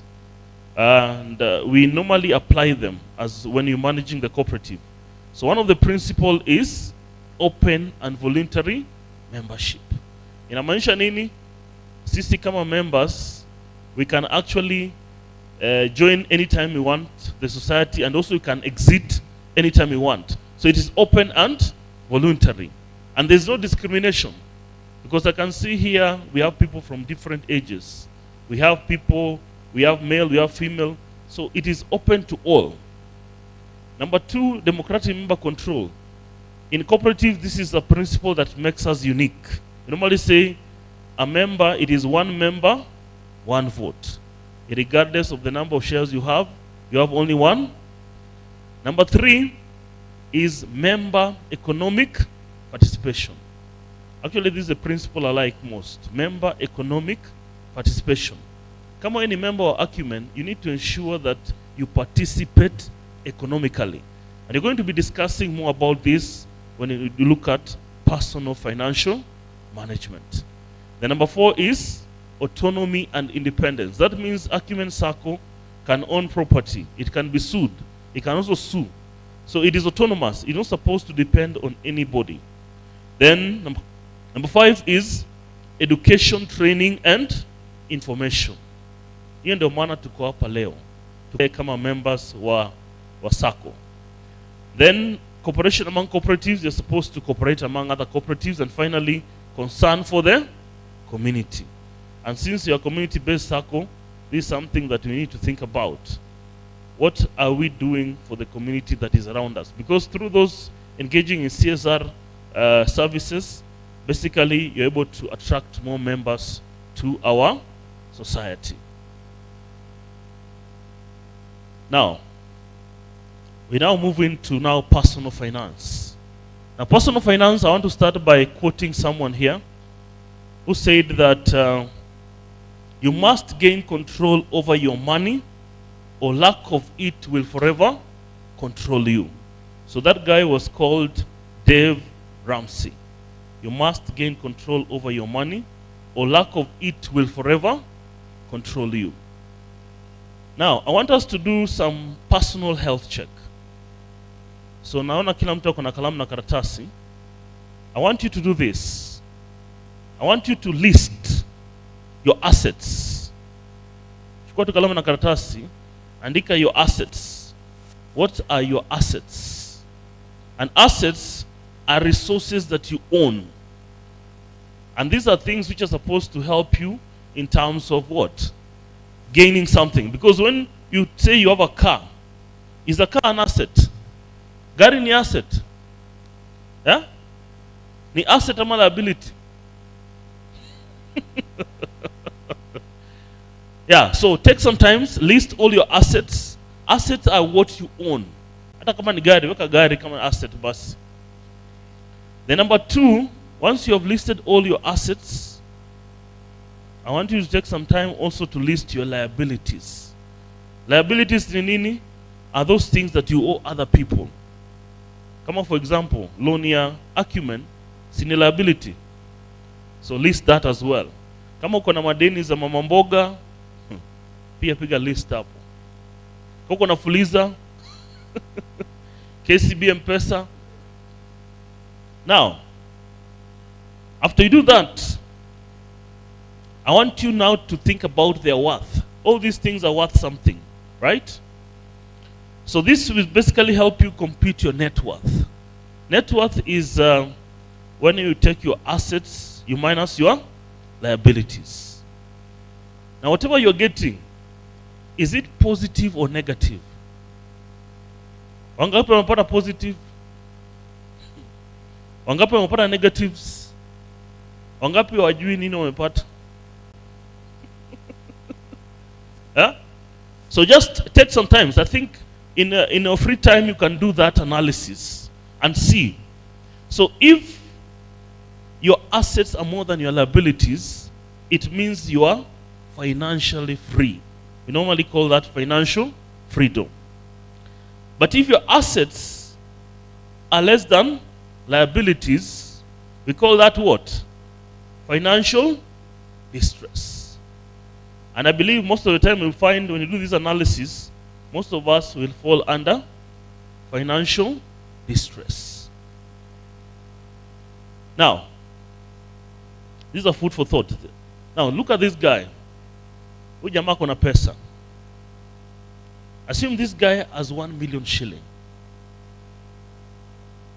Or if you're given 1 million shilling, what will you do with that money? Maybe I want to get some thoughts from the members. If you're given 1 million shilling today, what are those things that you'll do with the money? Maybe you can pass the mic. Any person, maybe it was on a side. If you're given 1 million shilling, what did you do with 1 million shillings? Asante? Chukua mic. Nitakimbilia Kashamba. Kashamba Rongai. How much is land in Rongai now? 50 by 100? Ningapi? Is it 1 million? Oh, hiyo ni plot. And amesema shamba. Hii side ingine? Hata hizi tosha. Anasema 1 million hizi tosha. Yes sir. Uko na mita sasa hivi. Thank you, I've been pushed. Anyway, when you get the money, the first thing is you need to plan.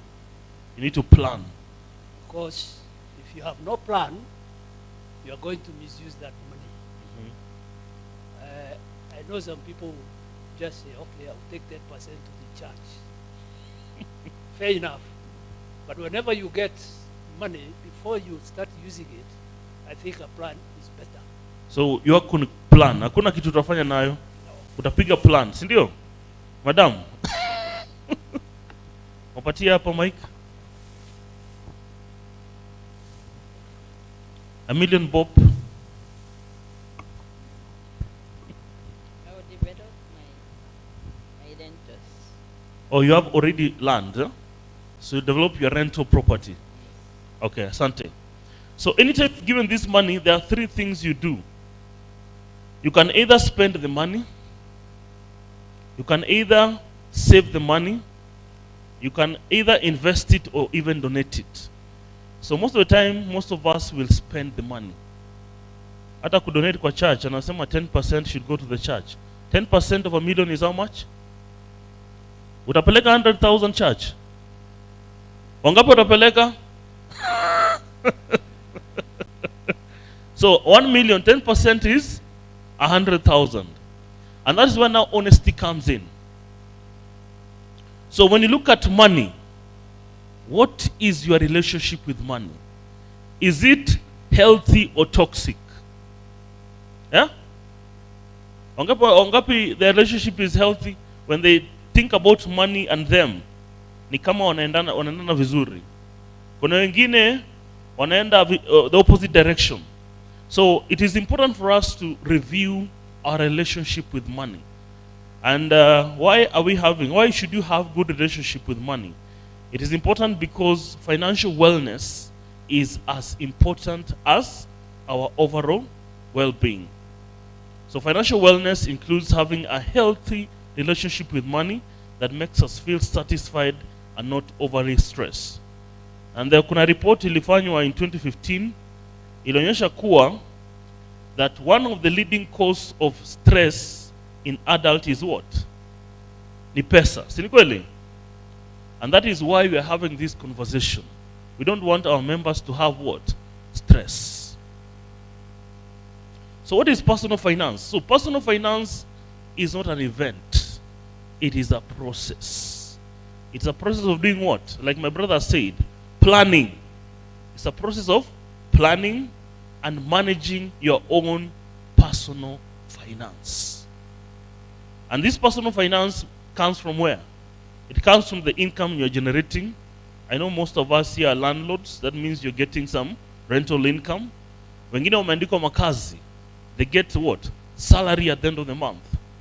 It also involves spending. How do you spend your money? It involves also savings. How much are you supposed to save? By the way, how much are you saving as deposit? Is there a requirement for Acumen? Is it a percentage? So minimum 2,000.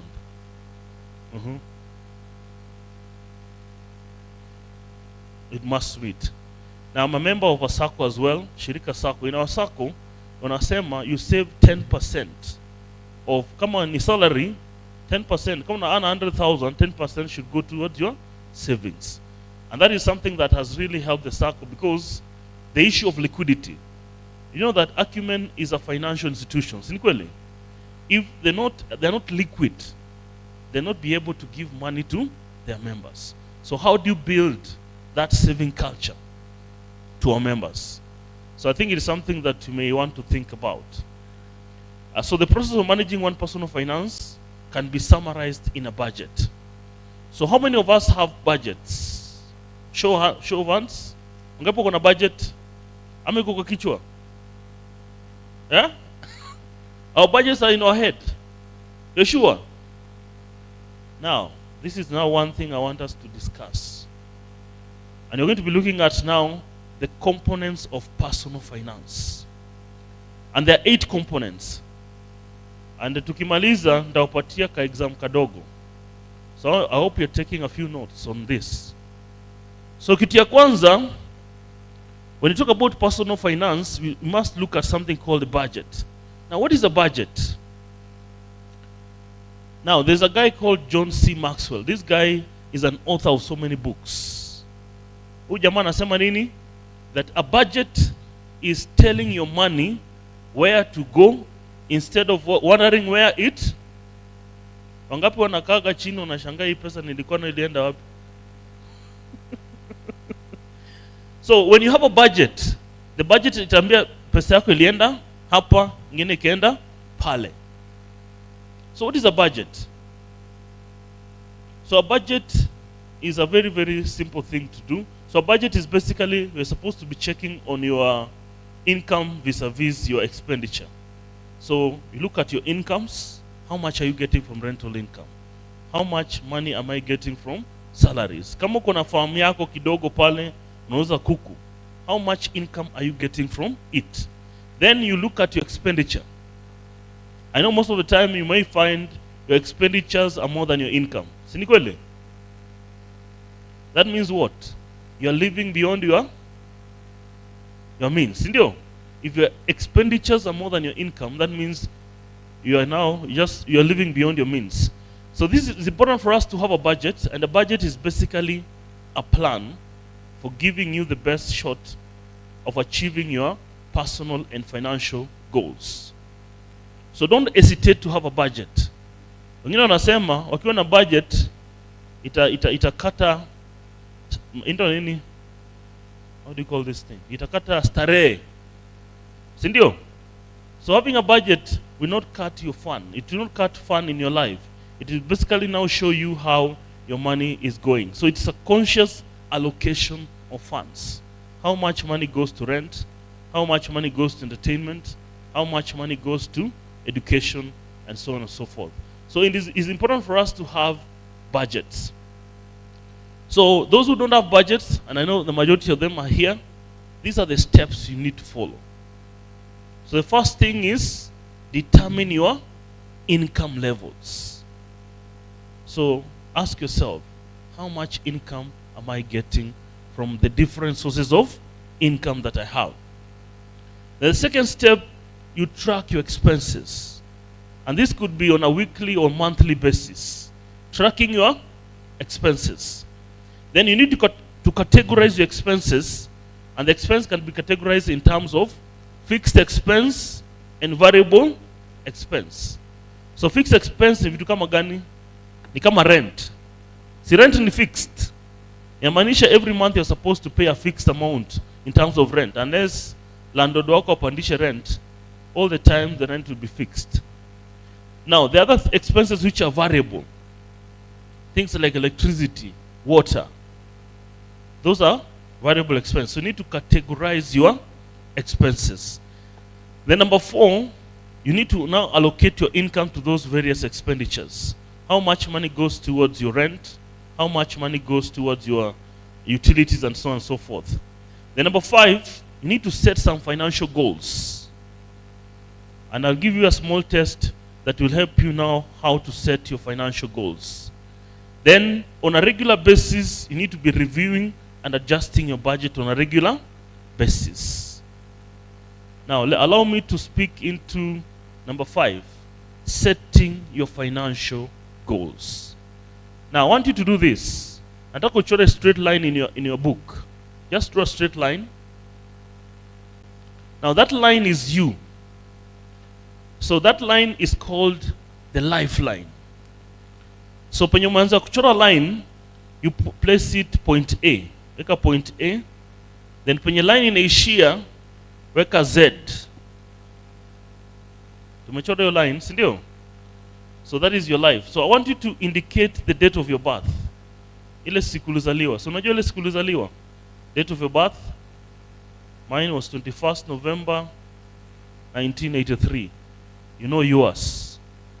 But for the ladies, you don't need to indicate the date of your, you don't want to know your age. Now, wala umechora, sio naona umechora yake, sio? So I want you to indicate on this line where you are now. Weka star. So point Z is when you'll die. Point Z is when you, now indicate on that line where you are now.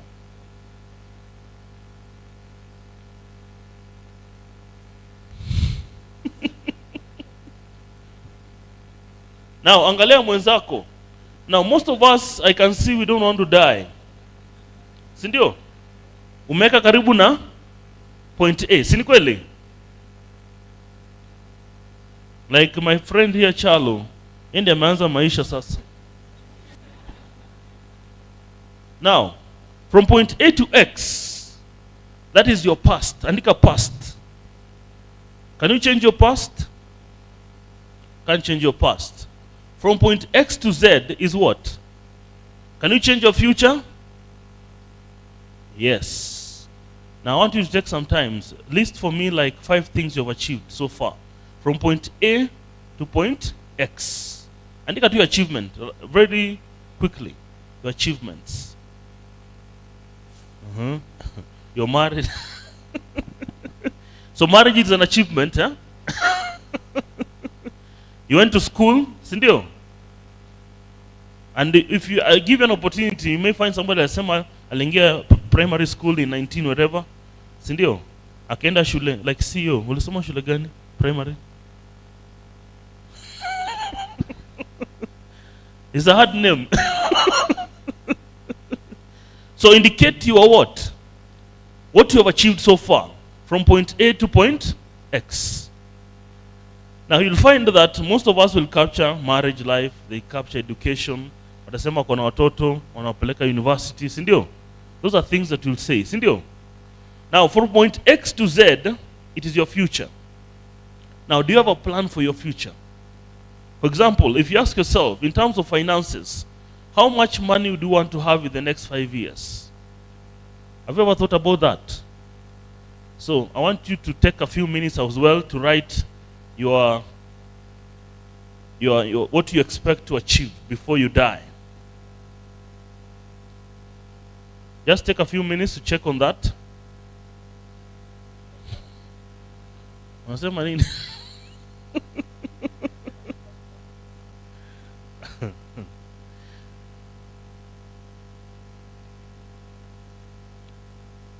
Yeah, so we are there, setting financial goals. So this tool is very key. So don't look at it in terms of dying. This tool is called the Lifeline. It's a tool to help you in planning for your life. So kwa wale wajaoa, atasema maybe in the next few years I want to get married. To how many wives you can indicate. So if you have achieved, for example, your target was to marry 2 wives. Ukifika katikati, ukipata wa kwanza 50%. Ukipata wa pili 100%. Kama ni mambo ya kupata watoto, your target should be maybe you want to have like 5 kids. Yes? So when you have the first one, you'll be at what percentage? 10%. Is it 10? 20. Ukipata wa pili 40. Watatu 60. Waine 80. Once now you complete that cycle, you are done. So this tool is very, very important for help us have what? Setting our financial goal. Now think of yourself as a member of Acumen Sacco. When you member of Acumen, wanasema in the next 5 years, I want to build my deposit to say 1 million shilling. So najiuliza, hivi sasa, how much money do I have at Acumen? I have like 200,000.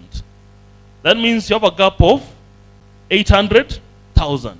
Then now you can break it down. They say that in every year, I need to build my saving by this much. So that tool is very, very key to help us set our financial goals. So identify your financial priorities. Then you need to set specific and measurable goals. Then determine the cost, the timeline, and these are supposed to be reviewed and adjusted on a regular basis as well. So the next thing is a point of reflection. And you're saying that it is important to remember that financial goals should be realistic and achievable. If you set goals which are not realistic and achievable, you'll end up in what? Frustration and disappointment. So don't allow yourself to overthink. You need to be realistic when you're setting your financial goals. Okay, on the other hand, setting goals that are too easy to achieve may not provide enough motivation to make real progress. So when you're setting your financial goals, take note of that. Don't be too optimistic, but also don't be too easy on yourself. Now, the next component of personal finance is now income. Now, all of us have income. So, income is basically money coming in. These are our cash inflows. And the inflows could come from salaries. It will come from rental income. It will come from our pension, those who are retired. Also dividend. You may find some of us do not only have shares here, Acumen, they also have shares in other companies, the blue chip companies, like Safaricom and so on and so forth. So you get dividend on a regular basis from these companies. So it is important for you to capture all the sources. And this is basically the starting point in our financial planning process. Now, there's a quote here by someone, alikuwa anasema hivi, think of your income as a table. You can see that table. That table, there's a one-legged table, then we have a what? A four-legged table. So how many of us are in the first category? Our income is just one. How many have multiple sources of income? Show of hands. Now, chairman. Your members don't have multiple sources of income. Wako nayo? They have multiple, sio? They are investors. So they're not having a one-legged table, sindio? Because if you have a one-leg table, in case that breaks, what happens? The table will fall, sindio? So we're saying that we need to have multiple legs or multiple sources of what? Income. Because when one leg breaks, you still what? Survive. Now, something else you should note is this.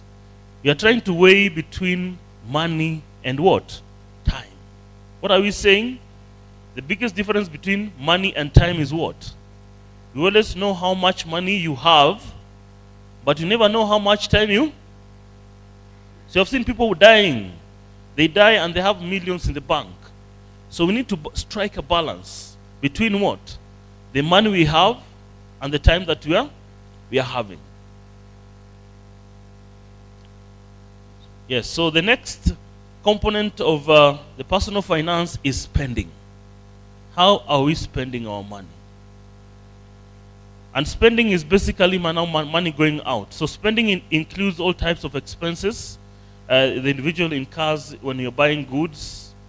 And we normally say that our spending can fall into two categories. There could be money that you are paying in cash, and sometimes you also incur what? We incur credit, we borrow. So how do you spend our money? It could be on rent, food, entertainment, school fees, those who have cars, fuel, electricity. Some of us have credit cards. And you're saying that if expenses are greater than income, the individual has a what? A deficit. So you need to check on this. So managing expense is just as important as generating what? Income. So good spending habits are critical for good personal financial management. So if you're that guy who is just spending, you're spending what you don't have, you'll be distressed in your life. So Warren Buffett is one of the richest fella in the world. Huyu jamaa alisema kuwa, if you buy things you don't need, soon you'll sell things you need. That's according to Warren Buffett. And this is a good example. Ukienda kwa nyumba ya hustler, unaonaga kuna vitu mingi, si ndio? Spread all over. Ukienda kwa nyumba ya mdosi, inakaga aje? Inakaa vitu nye ziko pale sio mingi sana kama ya the hustler thing. So sometimes you need to think about what you are, how you're buying things. So look everywhere you can to cut a little bit of your expenses. This will basically add a meaningful sum to the monies you have in your bank. So first component, tumeongea your budget, tumeongea your income, tumeongea your spending. Now the fourth component of personal finance is savings. Now savings, how much money should I save? Now there is a rule. You normally call it the 50-30-20 rule. The 50-30-20 rule. So this is something we need to embrace as members of Acumen Sacco. Embrace the 50-30-20 rule. What you're saying here is that 50% of your income should go towards your needs. Needs are these things that you must have. 20% now should go towards your savings. 30% towards your wants. Your wants are things that are not very, very important. So ensure that every time you have income, it is spread on that angle. So at least 20% of your income should go towards your saving. 50% should go towards your necessity. 30% the money you spend on the wants. And now this table really explains now the 50-30-20 rule. So you can see 50% goes to your needs. These are things like housing, transportation, insurance, buying groceries, healthcare. For example, unapata kuna watu unapata wajaandikwa, so that means they're relying on the NHIF. So NHIF is just 500 shillings if you're not employed. So you need to take care of yourself, because if anything happens to your life, your siblings are going to find it very rough. Then we are saying 30% goes towards your wants. And your wants, we are talking about charity, entertainment, table banking, and so on and so forth. And 20% will go towards paying your debt, investment, and also your savings. Now, Warren Buffett also says this. Anasema, don't save what is left after spending, but spend what is left after. That means you need to save first. So save before you spend. Now, how many of us have money for emergencies? Now, it is important for us also to save money for emergencies. Emergencies are these things that just come. For example, umekuwa mgonjwa all of a sudden and don't have an NHIF cover. Do you have money to take care of your medical expenses? You have a car. Your car just breakdowns. Na unasikia unafaa upeleka kwa garage. And saa zingine haipatiagi notice. So, do you have money for emergencies? You're working. All of a sudden, hakuna kazi. Do you have any money that is set aside for emergencies? So when you have money set aside for emergencies, basically you have peace of mind. And this will also help you avoid what? Debts. And there's issues of flexibility. So as you save, remember to save for emergencies. So we're moving on very well. So we go to the fifth component of personal finance. That is what? Investing. Now, where are you investing your money? Now, it's good to note that we are already investing in our Sacco. Now, I don't know, Chairman, the highest person may have share capital. The highest amount is like how much? Share capital. 1 million. Now, did you hear that?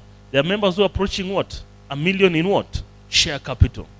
Now, share capital is money that cannot be, you cannot do what? You cannot be refunded, but you can transfer it to another person in the event that you're leaving the Sacco. So all those members who have share capital, they actually know what they're doing, because assuming the Sacco is paying dividend to this share capital, sindio? How? 15%. It could go higher.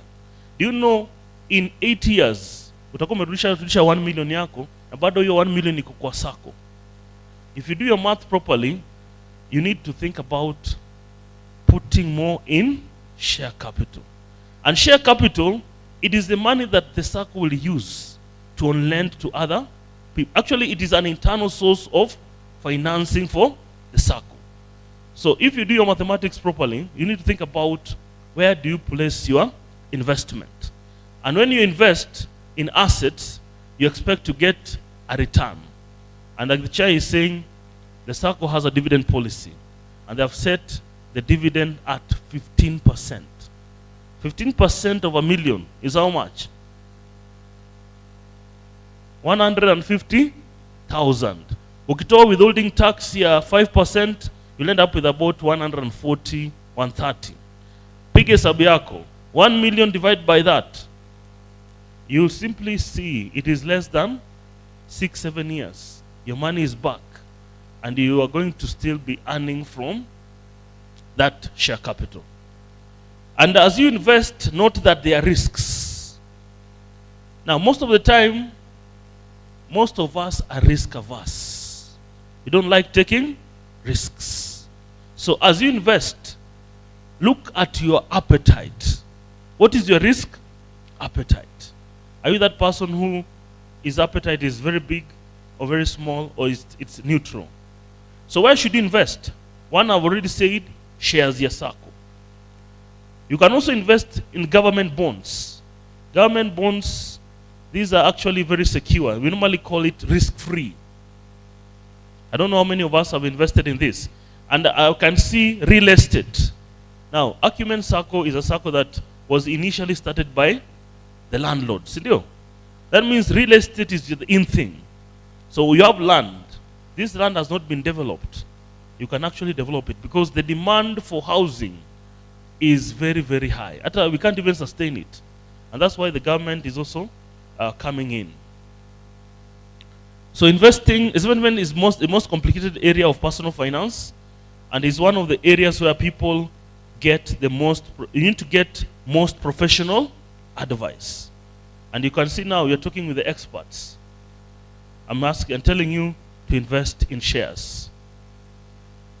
So as you invest, those are some of the basics for investing. One is understanding your risk tolerance. Are you a risk-averse person? Are you neutral? Or are you a seeker? Then you need to determine your investment goals. And these goals are supposed to be specific.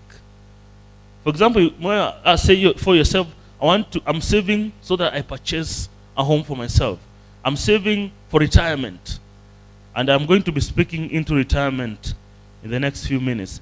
Then you need to choose your investment. And I've already given you some of the investment classes that you can invest your money in. Either stocks, bonds, or mutual funds. Even money market. And sometimes I normally tell these people that you can be asset rich, but cash poor. Do you believe in that?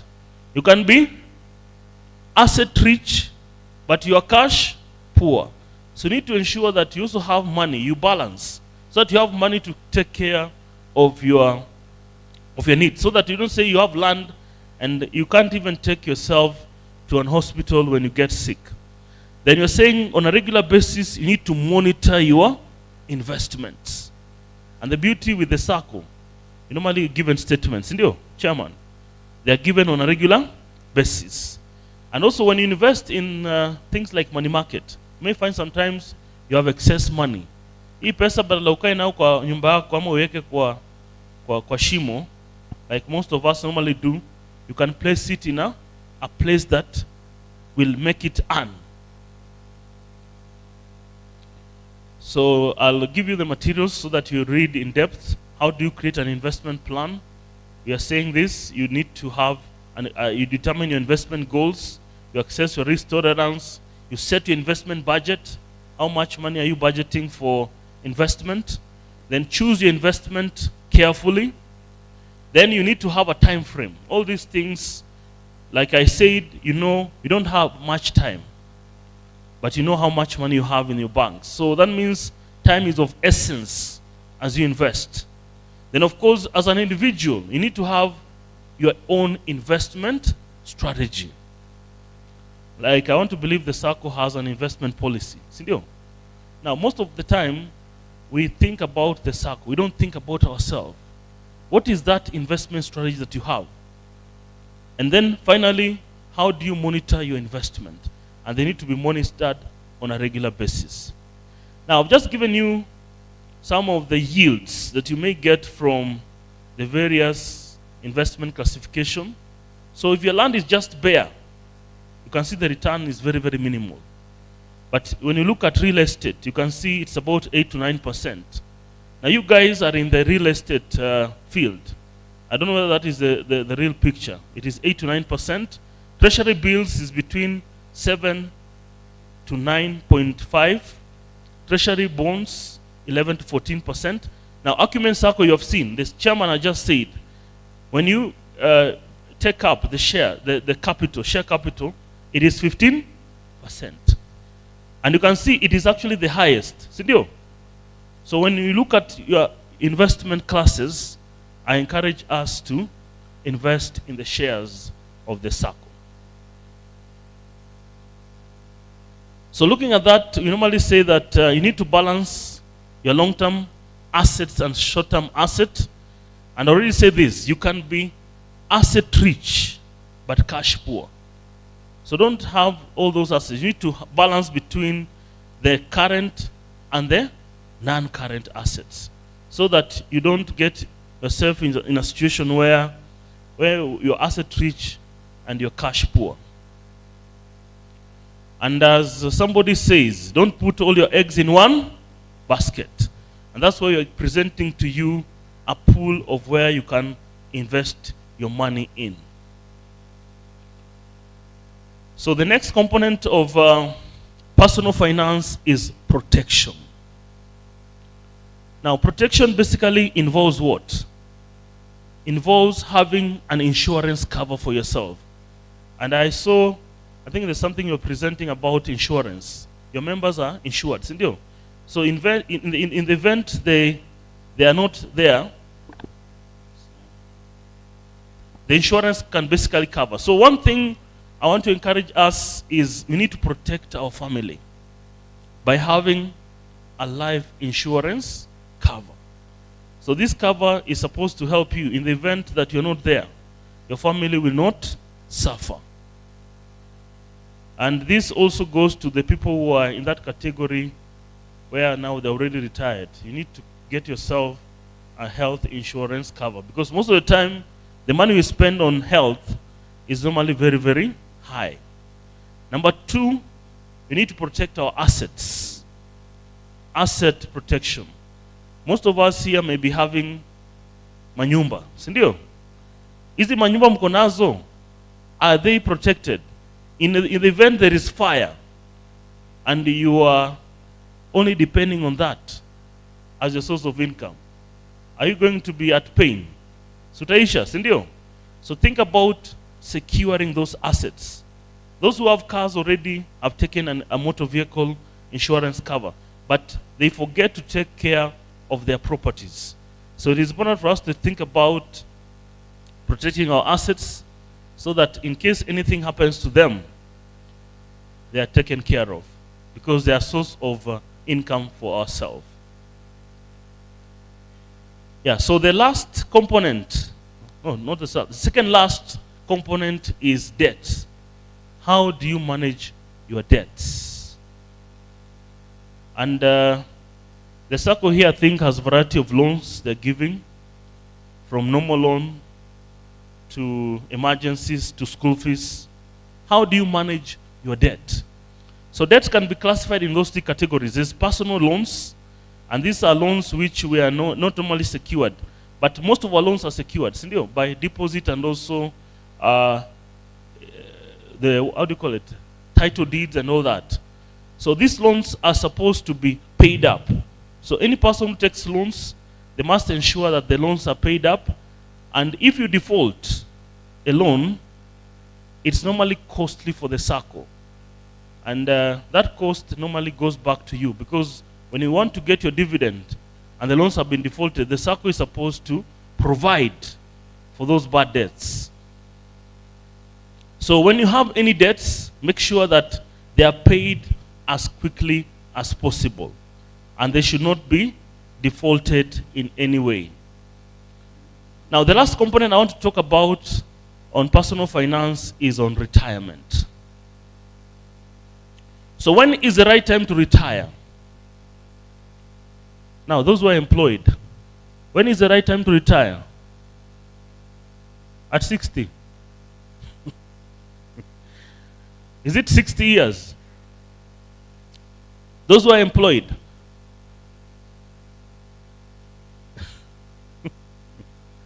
So we need to think about retirement. So retirement is a process. It's not an event. It's a process of setting aside money and making other preparation to ensure financial security and comfortable life during retirement. Now, most of us, you may find we are not planning for retirement. Any time to retire, when you go back to wherever we are staying, we are living a very miserable life because we never planned for our retirement. So, how do you develop a retirement plan? The first thing you need to think about, you need to have retirement goals. For example, think about yourself. Where do you want to live after retirement? What do you want to do when you retire? Unapata kuna watu wanaretire kwa kazi zao, wanaanza kufanya hii mambo ya farming. and you have never farmed all your life, unasema now since nimeretire wacha nifanye nini? Farming. Na hiyo farming ni kitu hata uelewi. So it is important for us to do things which are making us happy. Then number 2, we are saying you need to assess your retirement savings. So you need to take stock of retirement savings, including pensions. Determine if you are on track to meet your retirement goals. And these are based on your current savings and also your investment strategy. Then you need to develop a savings plan, and already we've said at least you save 20% of whatever you are getting as income. Then also think about the risks. As you retire, there's so many risks. And one of it is matters on health. Because as you age, you also have those, the diseases which are associated with age. The diabetes thing, cancer, whatever. So when you get sick, are you able to take care of yourself? Or you're going to be saying that your kids are going to help you? Now, that is not the right notion to have. When you are training your kids are not supposed to take care of you. You're supposed to take care of yourself. If the notion that you have, you're saying that when I train my kids, I'll ensure that they take care of me when I get old, you'll be shocked. Most of the time, they'll go in the city and disappear. Now, this is basically what you normally advocate for retirement. And in your 20s, we are saying you need to save at least 10% of your gross salary. In your 30s, you contribute at least 15% of your gross salaries. By the time you're 40, we need to ensure that you have 2 to 3 times of your annual salary saved in retirement funds. By the time you're 50, it should be 6 times. By the time you're 55, it should be 7 times. So where are we? How many of us are there in terms of retirement? How many of us are there? Okay, I think the machine has switched off, but it's okay. I've actually finalized. So what are those components of personal finance? The first one was budget. Sindio? You need to ensure you have what? A budget with you. Number 2 is what? Income. What are we saying? You need to have multiple sources of income. Sindio? Ya tatu? Yes? Spending. Sindio? You need to ensure that you don't spend what you don't have. You need to spend what you have. Number 4? Savings. How much are you supposed to save? Is it 10%, 20%? So remember the 50, 30, 20 rule.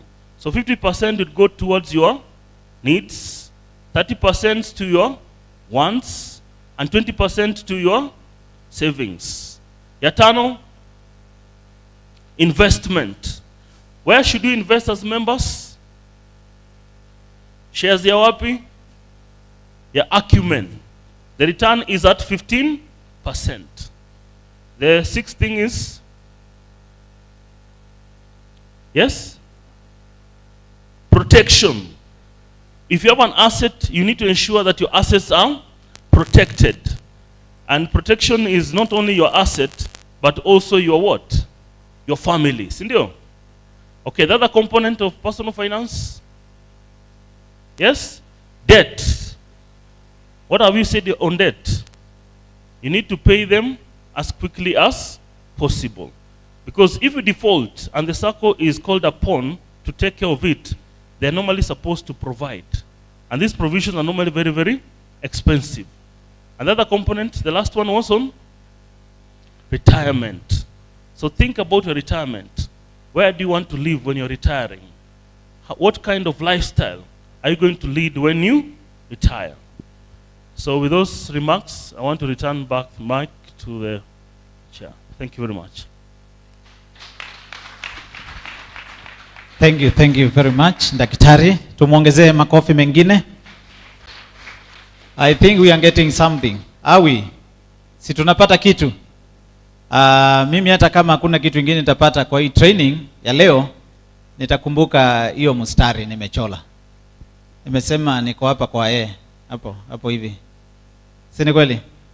Sidhani kama kuna mtu amechora ikiwa karibu na Z, ako karibu kuenda. Si ni kweli?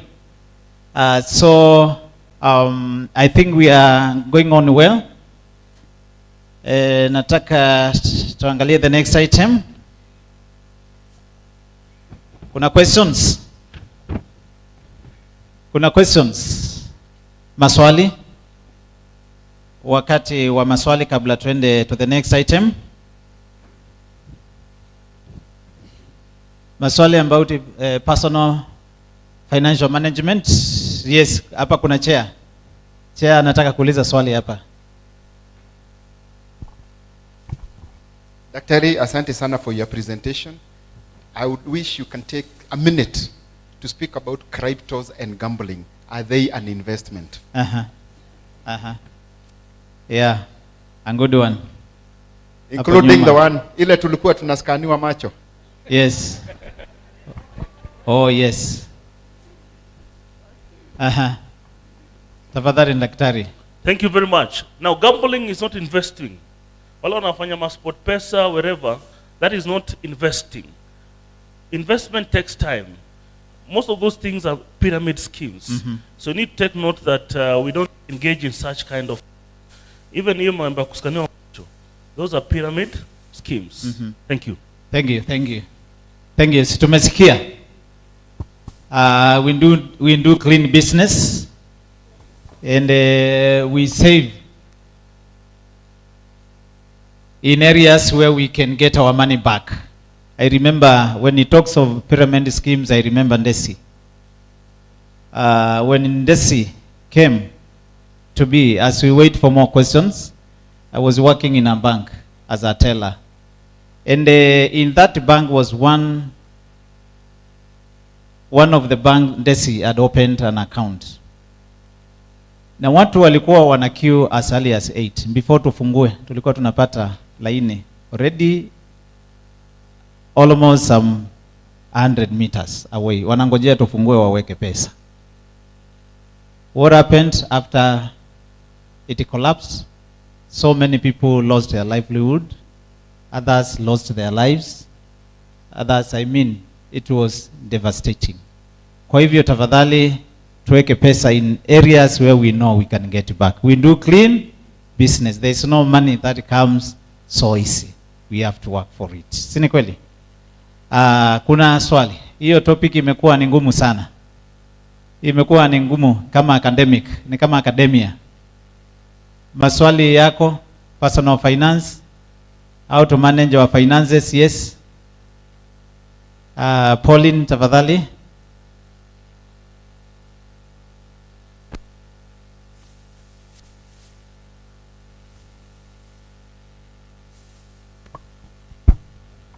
Asante kwa hii nafasi. Kwa tunaomba daktari atuambie, kwa sababu members wetu kiasi kubwa ni investors na wako na different investments, sio moja. Hata kama ni kwa real estate, maybe uko na manyumba kadhaa. Kuna haja ya kuwa na investment manager. Like nimezeeka saa ingine, hata watoto maybe hawana interest, wengine maybe wameenda ng'ambo. Na what are the risks? Yeah, asset manager naweza chukua hiyo mali yangu yote. Just a professional hand device. A good question there.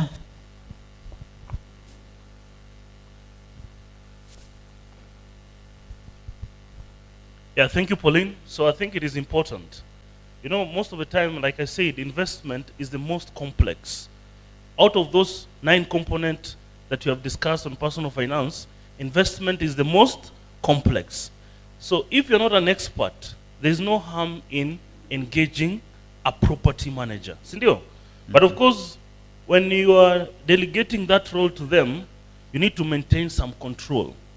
Because sometimes you may leave everything, na jamaa convert kila kitu kwa nini ya majina yake. And it has happened before.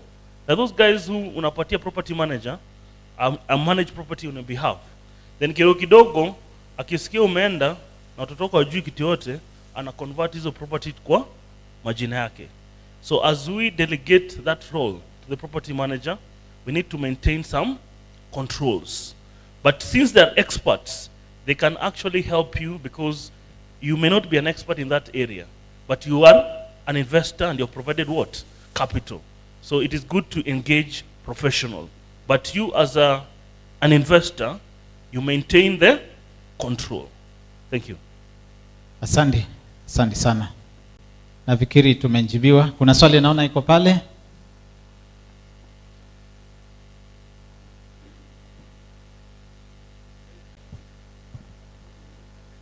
Yes, Benson, 567.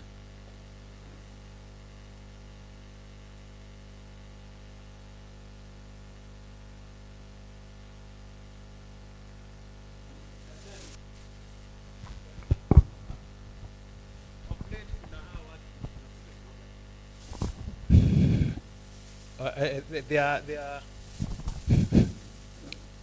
advertising that have a plot they can build for you, and wengine wako kama, okay, I can't remember the name, but they are in Westlands. How about these people? Are they genuine? And how can you comment on that? Okay, Daktari, can you confirm to us whether they are genuine or not? Now, in Kenya, si ndio? Kenya kuna wakora pia. So before you do anything, you need to do what we call due diligence. Due diligence ni kuangalia. Unaweza pata kuna shamba, si ndio? Hapa Rongai. Wanasema wanaweza kujengea, sio? Before you engage them further, you need to do a background check. That background check will help you know whether they are real or not real. But we normally advocate for you to use people who are credible, people who have been tested. Mtu anasema anajengea nyumba na ukimwambia nipatie project nimefanya moja, ukienda kwa site si ndiye alitengeneza.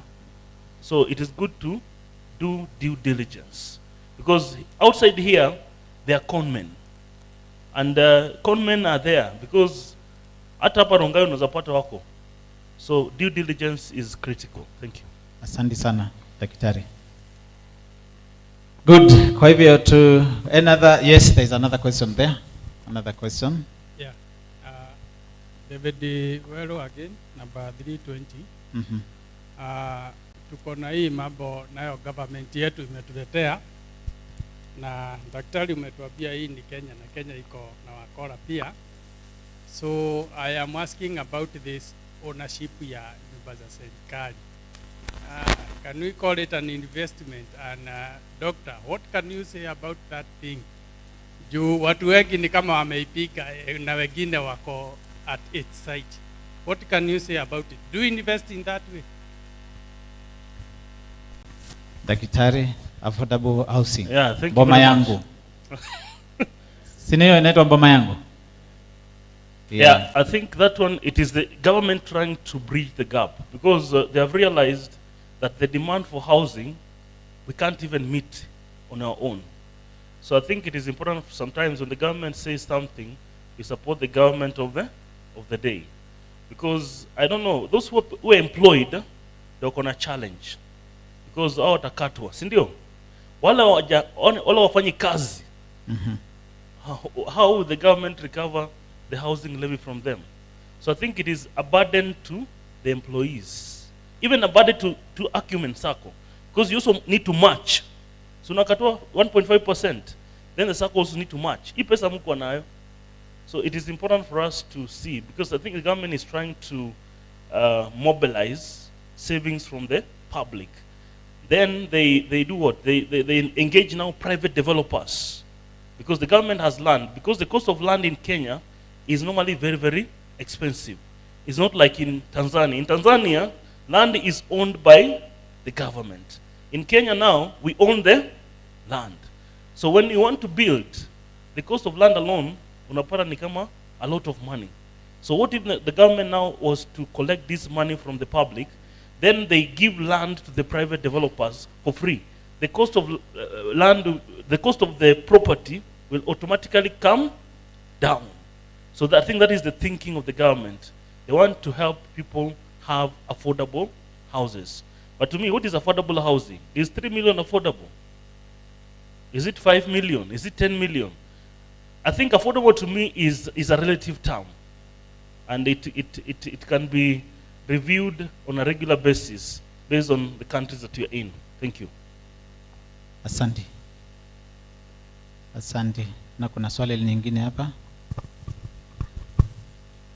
Yeah. Nafikiri watu Martin sasa Mwangi wameamuka, Joroge, kuna member zingine number huko nyuma. 383.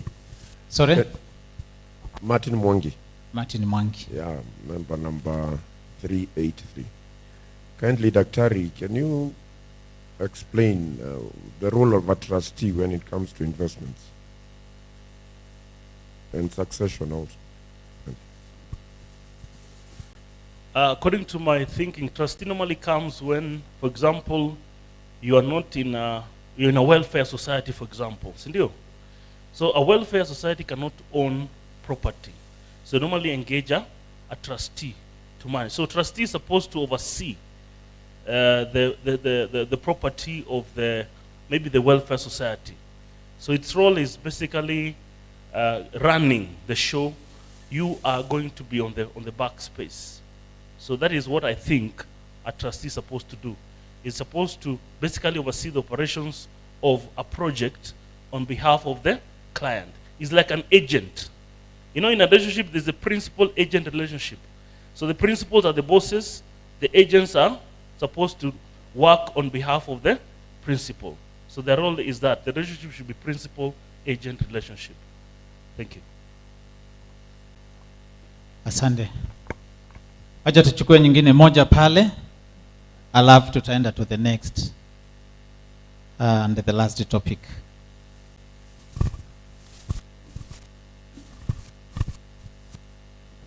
Jambo. Kwa majina ni Michael Bwire, member 832. As the doctor have taught us today, my question goes to the board of management. Doctor has taught us about 7 principles of cooperatives. Number 7 states that we should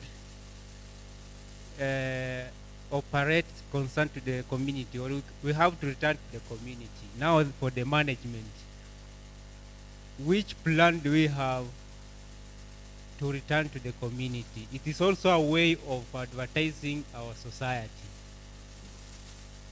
Thank you. Chair will answer that question. Asante, Chair. The mic is then behind you. Thank you for that question. Every year, we engage in what we call community corporate social responsibility activity. And it is determined by the money you allow us to spend. I think in the past few years, we've been having just about, is it 100,000 or 200? 200,000. Now, what comes to mind immediately is during COVID, you remember there were many businesses that were closed. Very many schools were closed. And we realized that there are some of our members who could not even afford to meet their basic necessities, vitu kama hata kununua chakula. So we identified several of those members, and we reached out to them with hampers, gift hampers, for food hampers ya vyakula mbalimbali, na tukawapatia pia voucher ya kununulia vitu kidogo. Before that, we used to visit children's homes. There were a number of children's homes within Rongai, tumekuwa tukitembelea. Right now, we are planning what to do for this year, and it's a discussion, because we think that we now need to go slightly bigger with our CSR, and we'll be communicating to you what plan we have. But yes, we have been engaging in a small way, because we are operating within a society and we need to give back.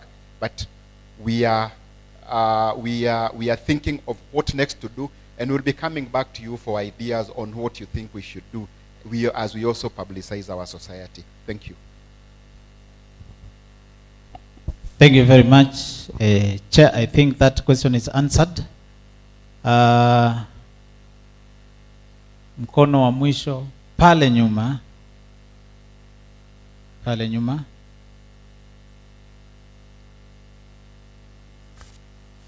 Na kama probably uko na swali na hujapata nafasi ya kuuliza, tafadhali unaweza pia tembelea ofisi yetu, and then you can ask any question. Tunaweza ona CEO na anaweza ataweza kukunjibu kila swali, sababu najua hatuwezi tukauliza maswali sisi wote. Kwa hivyo pale nyuma tafadhali.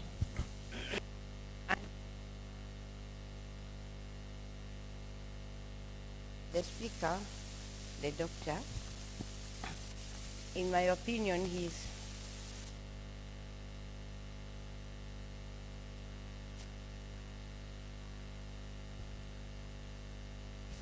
more on share capital. Share capital, in my opinion,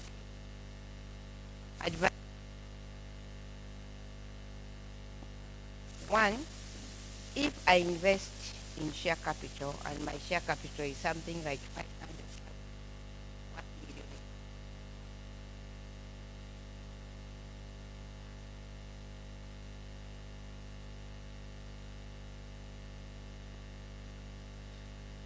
if I die, this money cannot be given to my family, according to my understanding. All I can do is sell it. If all of us members will have, as we go on, we will have about 200, 300, 500, 1 million. It may be that even if I want to sell my share capital, no one is willing to buy. And this money, my question is, can this money, this investment, the share capital, can I use it as a guarantor to my loans? Because this money, I'll never withdraw it. This money cannot go to my family as liquid cash. So all that it can do is they will be having dividends at the end of the year. But they may want to do something better or something with this liquid cash. What happens in the end if I cannot get a buyer? Thank you. Asante sana. Moses, you want to answer that?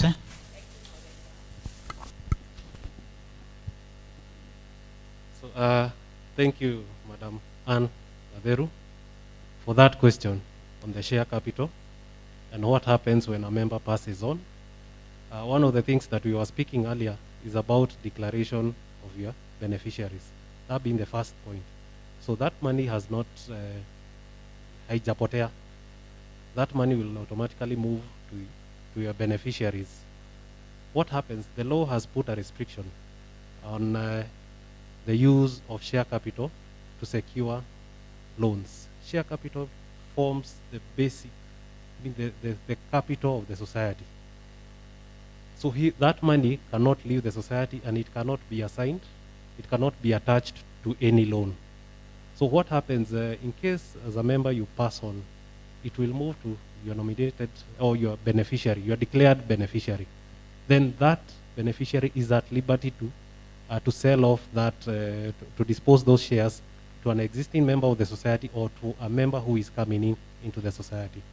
There is something at the board that we are working on, that is a shares trading platform. This is something that is newly developed in the cooperative sector. We are doing benchmarkings on that, and there is a lot of demand for shares. The chairman has stressed that we have guaranteed 15% return. Even for members, the ones who are maybe exiting the society, they are finding buyers very easily of those shares. So what we are doing is just to establish a shares trading platform, which will be able to connect buyers and sellers of shares and give them a chance to interact. So hakuna pesa itapotea, and you should not look at your investment in shares in that perspective that what will happen if I pass on, that money will still go to your beneficiary and they will still be earning dividends even if they are not able to dispose that money. Wataendelea kukula dividends. We have guaranteed 15% dividends on share capital. That is enough motivator for you to put in more money into your share capital. So I would ask you to please tuongeze shares zetu. This year tulikuwa tumesema tufikishe 15,000. Next year we are doing 20,000.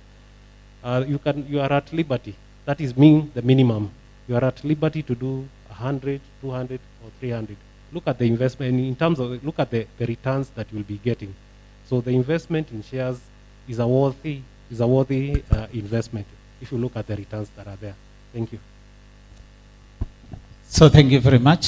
Nafikiri tumejibiwa hiyo swali. So without wasting a lot of time, kama kuna swali nyingine tafadhali limebaki na unasikia I'm banning one. Tafadhali unaweza tuona after the meeting, or you can come to the office, see the CEO, you can have a discussion with him, and I know he's well able to answer all the questions that we have. Sini kweli?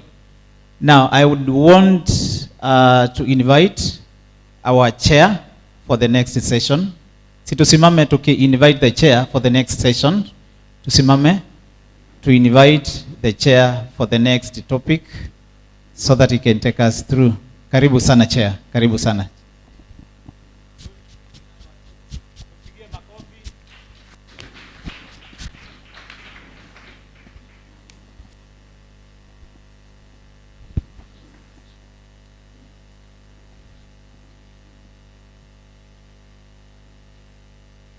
I think we also need to acknowledge some concerns kwa wale watu wako kwa mtandao.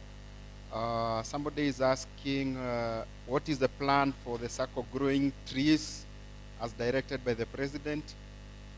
Can as a Sacco help in greening our environment? I think that's something that the board is going to consider. Then I'm being reminded that yes, as you know, we have different profiles of age sets as members. And last year for our CSR, there were quite a number of our members who had health challenges, and we visited a number of them. I think there were about 6 of them, just to make them feel that yes, we are a caring society, because charity begins from home, isn't it? And I don't think we can, I think it was also worth a cause to reach out to those members out there. Now, if you look at the agenda today, we had 2 items. It's education and SGM. And I think now we are going to the item of the SGM, that is a special general meeting, whose agenda is just one.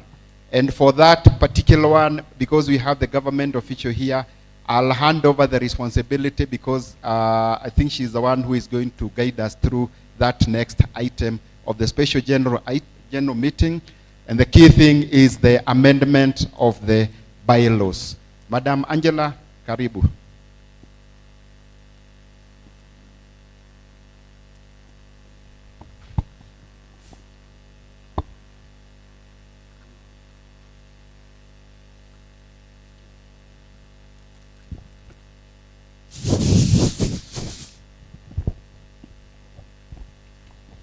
Okay, asante sana Bwana Chair, wanakamati wa Acumen Sacco na members wote pamoja na our trainer.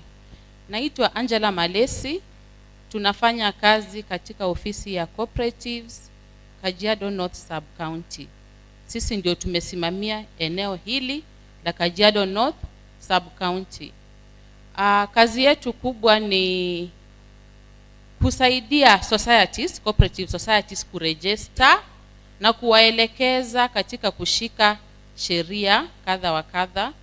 Pia AGMs tunakuwa hapo, sisi ndio huwa tunakuwa returning officers katika AGMs, na mara nyingi labda mmeona Madam Salome Wangoi leo ameenda mahali pengine kwa shughuli kama hii pia. So hiyo ndio kazi tunafanya. So kabla niendelee, pia ningependa kuchukua fursa hii kuwapa kongole kwa kazi nzuri ambayo mmefanya, kuonyesha Acumen kuwa on the front line amongst the circles that are leading in our national government. Heko kwenu, heko pia kwa leaders because we depend on leadership. So I normally say for our society to grow, it depends on the leadership. If the leadership is sleeping, the society will sleep. But if the leadership is active, the society will stand.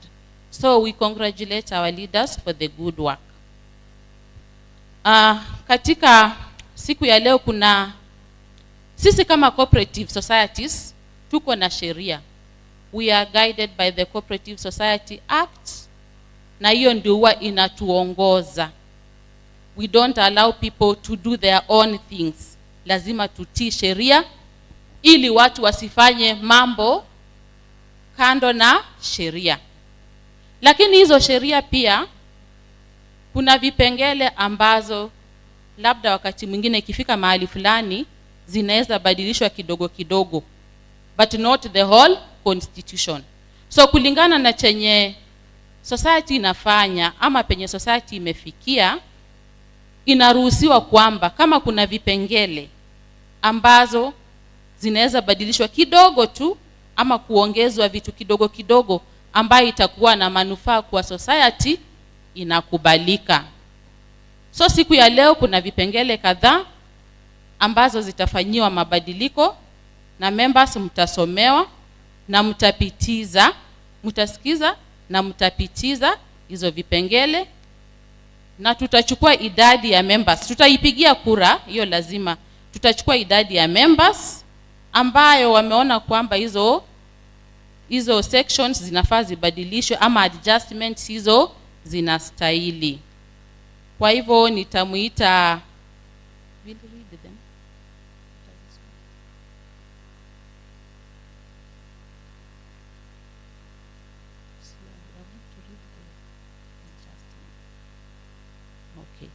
Kwa hivyo nitamuita Bwana Chair aweze kuwasomea zile sehemu ambazo tunataka kufanya adjustments kwa sheria yetu. Na nikisema hivyo natumai kuwa nyote mko na kopi ya sheria, either kwa hard copy ama kwa soft copy, ili mabadiliko ikifanywa pia unaelewa ni wapi tunabadilisha ili usibaki nyuma. So from today, make sure you get a copy. If at all you don't have it, utatumiwa, you can either print it, ukue na hard copy. Kama uko na smartphone, unaweza pia kuwa nayo kwa soft copy. So Bwana Chairman atasoma zile sehemu ambazo zitafanyiwa mabadiliko, kisha sisi kama wana members tutaidhinisha.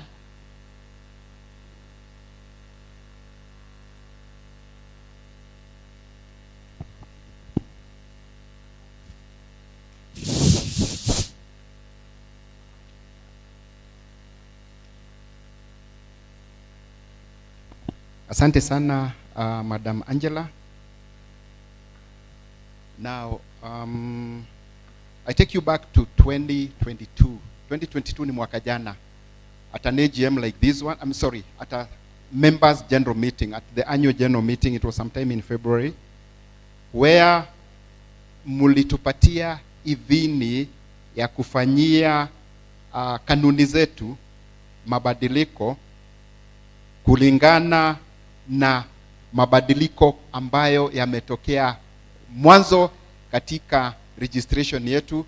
As you are aware, in 2020 tulipatiwa kibali na SASRA cha kuendesha shughuli za banki ambayo tumekuwa tukiita FOSA.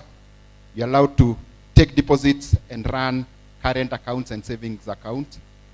So that one changed our status. We became a deposit taking Sacco, regulated by SASRA. And SASRA we are among the 175 Saccos that are allowed to operate banking services by SASRA. And SASRA is like the central bank of those Saccos. We cannot do anything in our operations without reporting to SASRA, including giving them daily reports of how much money we have.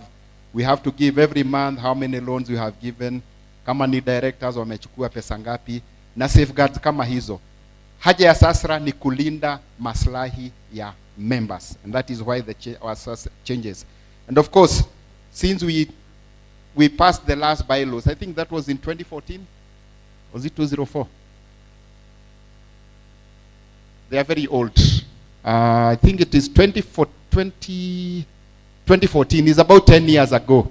Ndio tulifanyia kanuni zetu mabadiliko. So mambo mengi yamebadilika. Na pia hali ya masoko imebadilika. And that is why we are here to report back to you following that AGM resolution of 2022, allowing the board to amend the bylaws in line with one, the SACCO's change of status following the 2020 licensing by the Sacco Societies Regulatory Authority, that is SASRA, allowing us to carry out banking services, we call for them FOSA, and then the legal and the market dynamics that are happening every other day. Na kama mnavyojua sheria huwa inabadilika kulingana na mabadiliko ya nyakati. Na sababu ya kurudi kwenu hata baada ya kutupatia kibali, tunajua kwamba katika katiba ya nchi kuna kitu kinaitwa public participation. So this is the public participation forum. Now we believe most of you have accessed those documents. Most of us have. Ziko kwa our website. It is available in our offices. And I'll just quickly run you through. There are very specific sections ambazo tumefanyia mabadiliko. Ya kwanza ni kipengele cha kwanza ambacho ni 1.1, the name and area of operation. From 2020, we were supposed to to call ourselves Acumen Deposit Taking Sacco, to differentiate ourselves from other SACCOs that are not allowed to take deposits. By taking deposits, I mean allowed to operate banking services. So that's just a procedural one, so we have to call ourselves, including the proposed amendment is to include the wording Acumen Deposit Taking Sacco, ambayo tuna abbreviate tunasema DT. Now here the reason is to distinguish us from the non-deposit taking SACCOs and to show you members and the world that we are regulated by a government body. Two, anwani, I think hizo wajua huwa zinabadilika kila mara. Kwa hivyo hiyo ni include our telephone and email contacts on those bylaws. In our bylaws, there is no section that provides notice period required to notify the cooperative commissioner of any change of address. Now, the proposed amendment is that we have to notify the commissioner within 30 days from the time we change the address. This is in compliance with Section 23 of the Cooperative Societies Act. Then, in our bylaws, there are definitions, kuna yale maelezo. Na katika hayo maelezo, kuna mambo mapya ambayo yametokezea. For instance, sasa, because of our banking services, we have what you call FOSA services. Haiko kwa hizo bylaws. So, lazima to include hayo maelezo. Na pia, tumejaribu kufafanua employer as defined by the Cooperative Act. So here, sababu ya kufanya badiliko hilo ni kulingana na sheria zilizopo. Kadhalika, kuna pia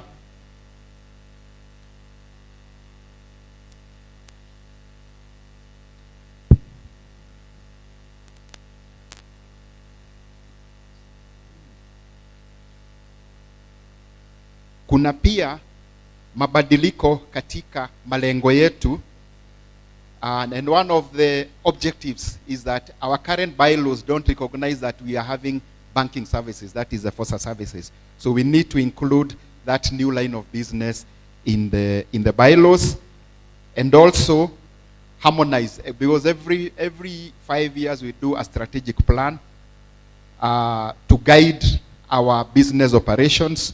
So we are trying to harmonize the bylaws with our strategic plan. Then the other change affects Section 8, that is eligibility for membership. Now, current composition of membership provided for is not progressive. If you remember, when this SACCO was founded 15 years ago, washirika wa kwanza walikuwa landlords. Lakini from that time imebadilika, tume-expand membership yetu, tunakubali anybody who has a genuine income and can make regular contributions to the society. So we need to recognize that in our bylaws.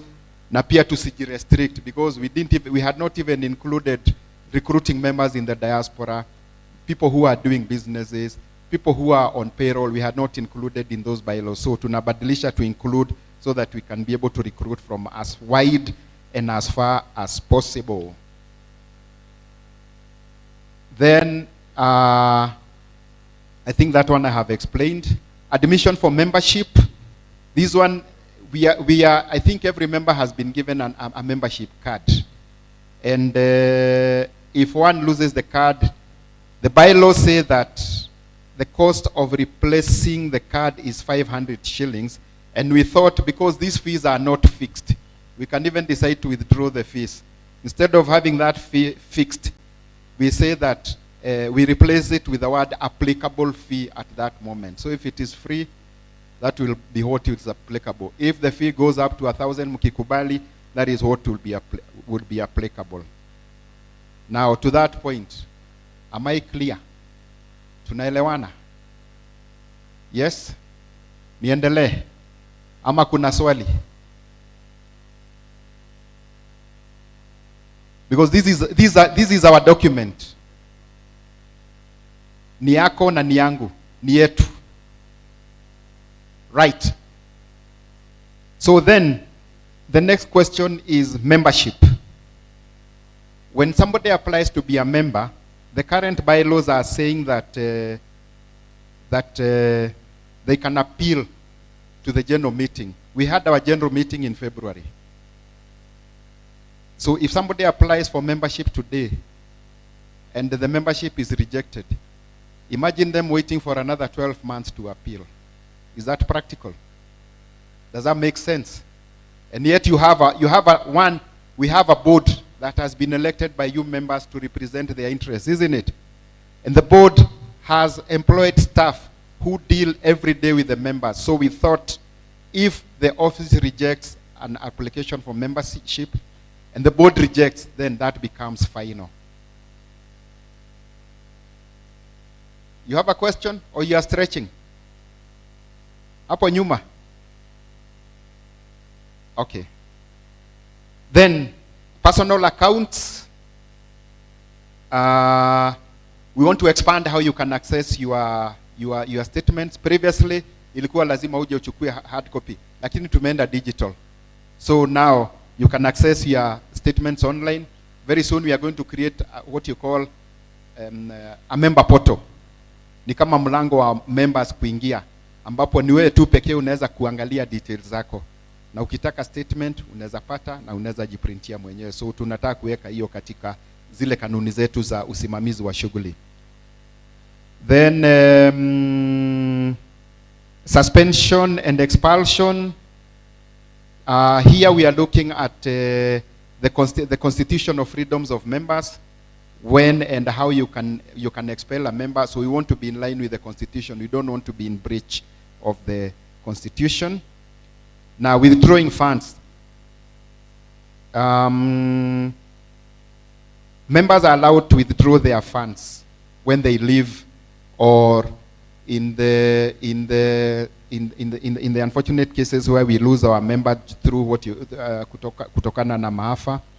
It does not provide instances where a withdrawing member's debts are more than their deposit. That particular element was, you can be a withdrawing member, but then you have what you have with the society is less than your debts.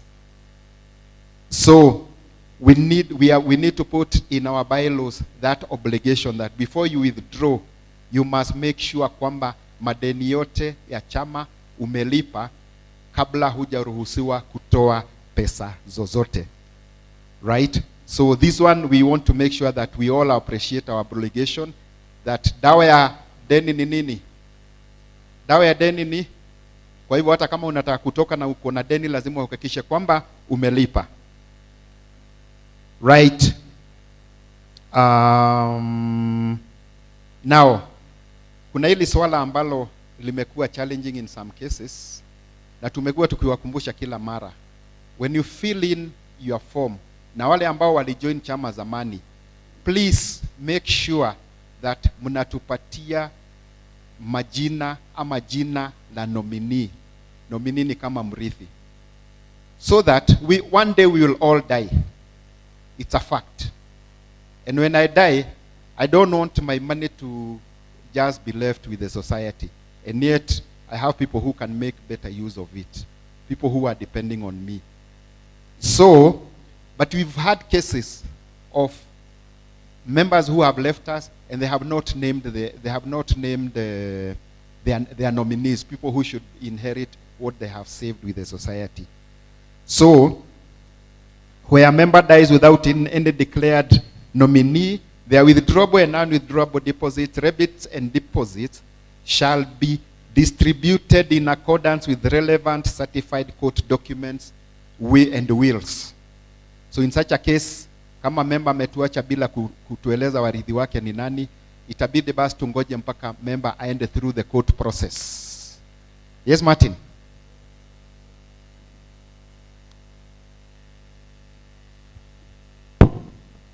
Okay. Now, of course, the object of this is to ensure that we align our operations with the country's laws on claims from deceased members' accounts with no nominees, and align with the law of succession. Yes, Martin? Yeah, I want to take you back a bit. Yes. Maybe two statements behind. Yeah. You said you must pay your debts to withdraw. Yes. What if somebody is unable to pay and what the individual owes the Sacco is less than the shares? Let's say I have 50K and I owe the Sacco 30K. In that case, you have no problem. This one applies to people whose liabilities, watu ambao madeni yao yamezidi savings zao. Right? I think that is the lacuna that we are trying to, hilo ndilo pengo ambalo tunajaribu kuziba. Thanks for that question. Na pia kuna the question of the guarantors, right? You are a guarantor, you want to leave the society, you need to discharge that guarantee first. Okay? Otherwise, you remain liable because you committed yourself kwamba you have guaranteed Wainaina alone, na akishindwa kulipa, nitalipa. Kwa hivyo lazima pia uhakikishe umedischarge huo mzigo, umejiondolea huo mzigo wa kubeba huo mzigo wa mtu ambaye ulimdhamini. Tunaelewana? Right.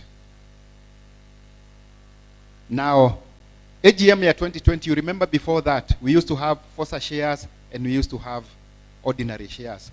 Na tulikuja kwenu washirika na mkakubali kwamba hizo hisa zote ziunganishwe. But kwa bylaws bado hatujabadilisha. So we are just, this one is just providing that we have shares.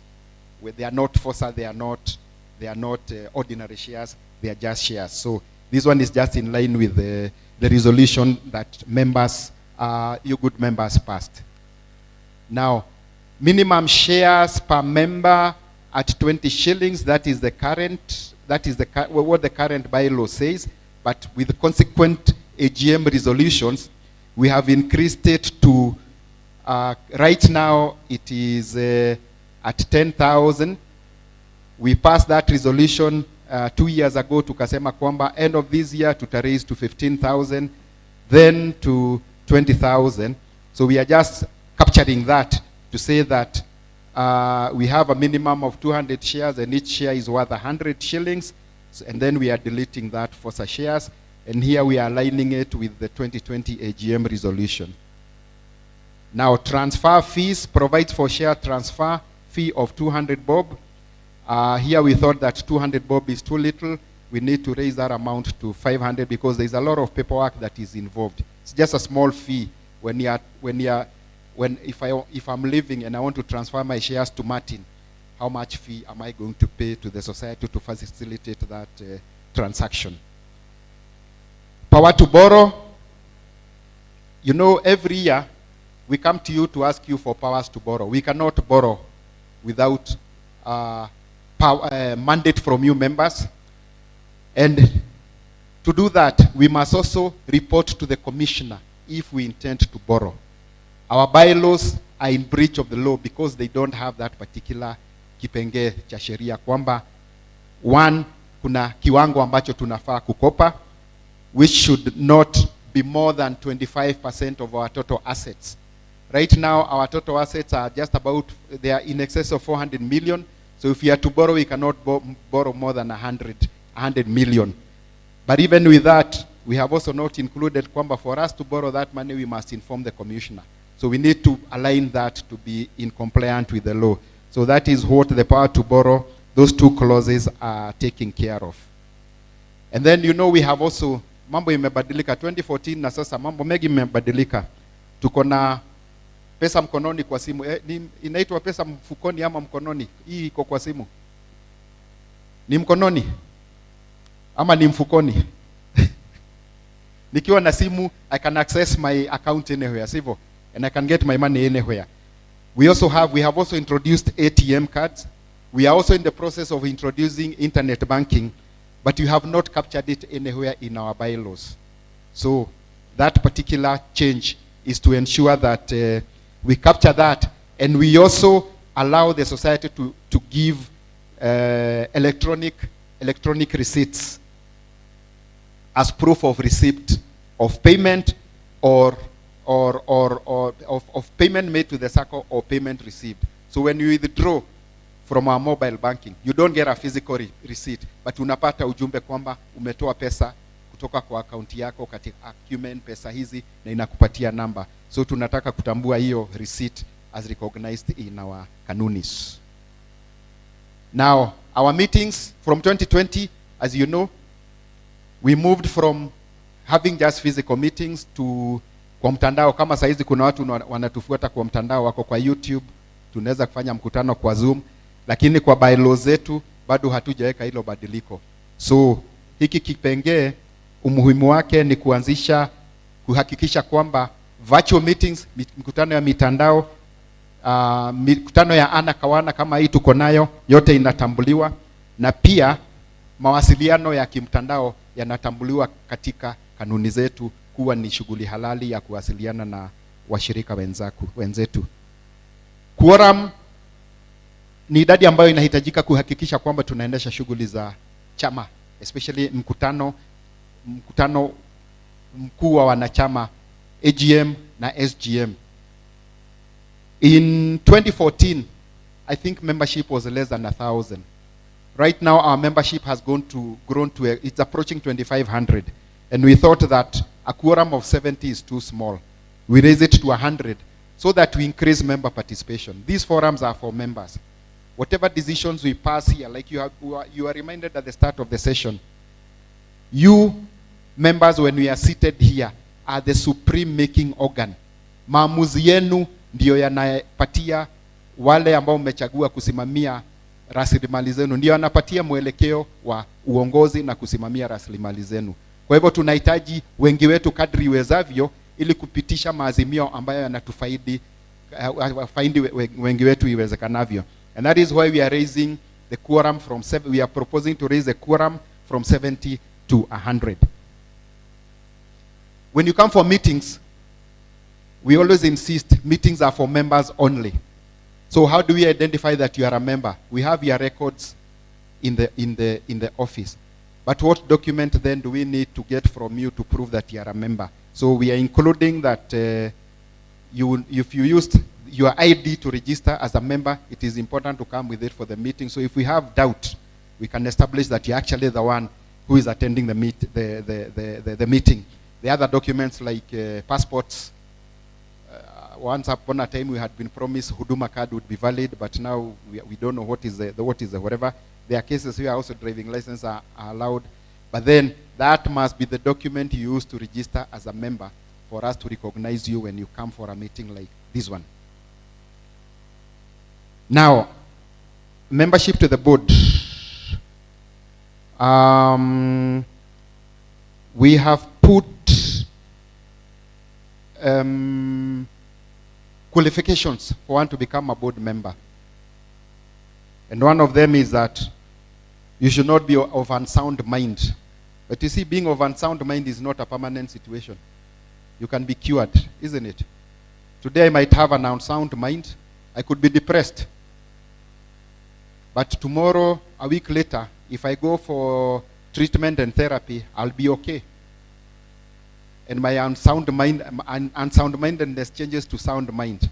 So here what we are saying, you must be certified to be incurable, that your unsound mind cannot be incurable. That is number one. Two, we need to safeguard, because SACCOs have become a very easy conduit for people who are engaging in wash. We need to establish, if you're a board member, what is the nature of your business, because you don't want a situation where a board member is fingered for bringing us wash money. So, and there is a law about money laundering, right? Money laundering and proceeds of crime and terrorism. So we need to safeguard about that. So that is why we are including this in our bylaws, that we need to list all those malpractices, that we are sure that whatever money you are giving us, you must prove your source of income, that it's not proceeds of money laundering, it's not proceeds of crime, they are not proceeds of terrorism, right? And this is in line with the laws of the country. Okay. Any question up to there? Any clarification? And in the AGM, I can't remember what AGM, you remember you are the same, we came back to you and set a minimum amount of savings that one needs to have to belong to the board. This one was set by the AGM, and it is set by the AGM from time to time. It is the AGM to decide whether it can go up or whether it can go down. Now here the justification was to ensure capacity and duty of care in the execution of the tasks of the board. We have not captured that in the bylaw, but it is in our resolution. So we need to harmonize that. Election procedures, as you know, we've been having every election, we've been having a team that has been vetting people who are vying for leadership positions. And I think it was explained why we need to do that. We need to establish that, one, you contribute regularly; two, that you are not a defaulter; three, that your money is not from proceeds of crimes, and there are all those things. So now we want to document it in our bylaws that we have a nomination committee and an election policy to guide that process. So that one, it's just for creating consistency in our procedures and align with the changing laws and the increasing members of the society. Now, duties of the board, the duties that are there are those old ones. That was before we even got our FOSA license. Right now we are operating under two laws: the Sacco Society, the Cooperatives Act, and the Sacco Societies Act. And our responsibilities are defined in the Sacco Societies Act, which was issued by SASRA. So we need to include it in our bylaws, that what are the duties of the board as outlined in the law. This one is just for purposes of harmonizing our bylaws with the law and make sure that we are not in contradiction.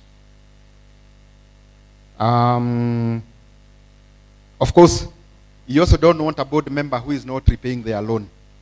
But you don't have that clause in the bylaws. Because if I'm defaulting as a board member, do I have the moral authority to come after a member who is defaulting? Where does that leave our investment? Right? So we want to introduce a clause where if a board member is defaulting on either his or her monthly contribution or loan servicing, to be one of the grounds of them being thrown out of the board.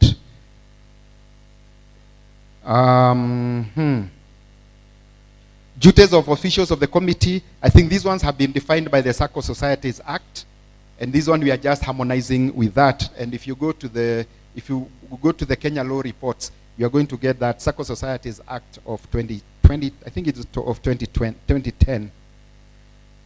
Now, authority to sign documents. This one is just an in-house procedure. Who should be signing our society documents? It is not well captured. There is a CEO, and then there is the board chairman, the secretary, and the treasurer. But we need to make it clearer in the document.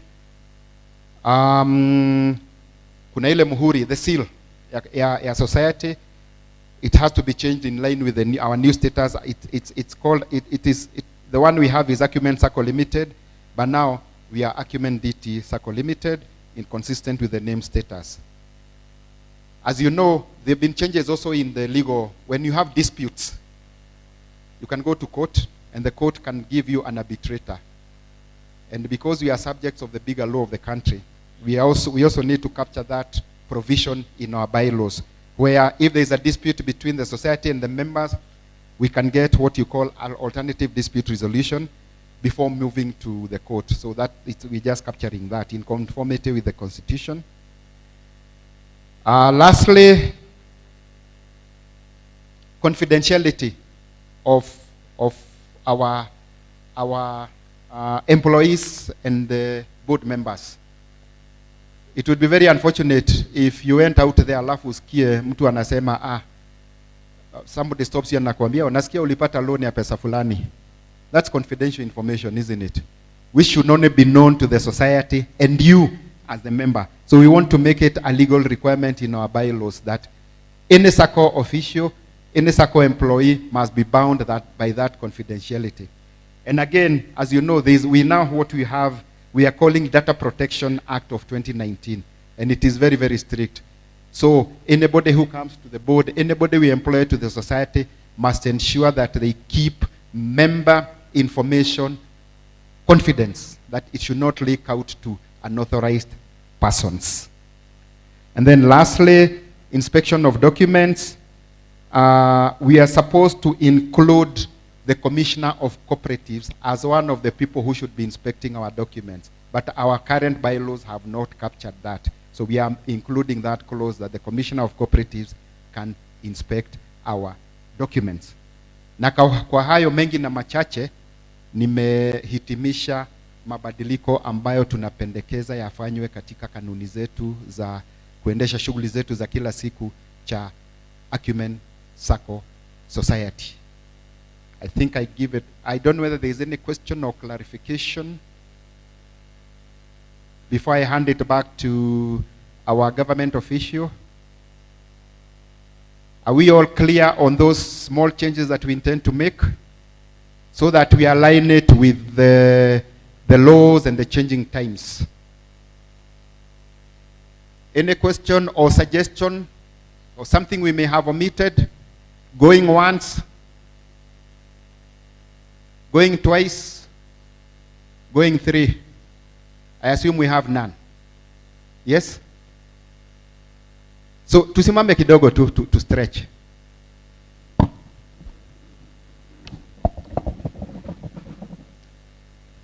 Are we happy to be here? Are we happy to be here? There's a nursery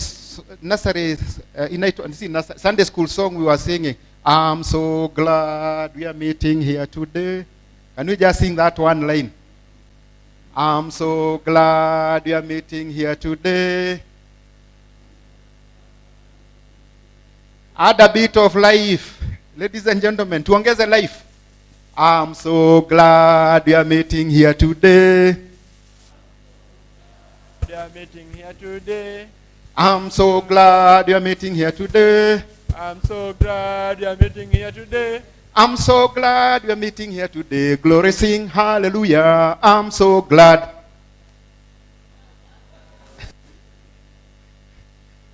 Ama nimewapoteza hapo? Aya, tuketi. Asanteni sana kwa kunisikiliza. Msitoke, we need to vote on this please. Just 5 minutes. Haya, kama nilivyosema, chairman amesoma sehemu ambazo zitafanyiwa marekebisho and it is allowed according to the constitution. Lakini kabla wakishamaliza hizo adjustments, tutapitia hizo documents zote, tuone hiyo marekebisho watafanya, kisha tutaforward hizo documents kwa Commissioner Nairobi ambayo ataidhinisha hayo mabadiliko. Kwa hivyo kama kutakuwa labda na la ziada ama marekebisho, Commissioner will always communicate to us and we communicate to the chairman. So the adjustments are safe and are good for you, for the betterment of the society. Now, like I had said, societies are democratic, decisions made are democratic, so we always go by voting to ensure that members agree to the decision that has been made. Na pia kwa hiyo mabadiliko, we will need to see the number of members who voted for the changes of that constitution. So kwa hivyo, tutachukua fursa hii kupigia kura mabadiliko, and we will count. So we will just use show of hands ili itarahisisha maneno.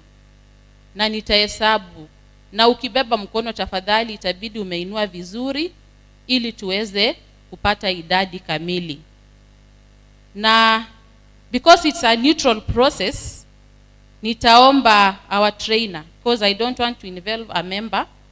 Our trainer kindly utanisaidia kuchukua idadi tafadhali, because he is a neutral person here.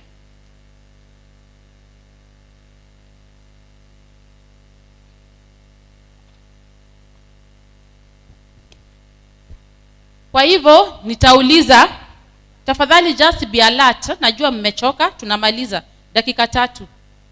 Wangapi wanapigia kura ama who are proposing that the constitution may be amended? Tufanyie marekebisho. Please just usichoke, nachukua idadi.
Okay, members, nimepata idadi.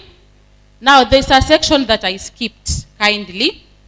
The chairman has spoken about the adjustments. We needed somebody to propose what he has said and somebody to second what he has just read. I'm sorry I had skipped that section.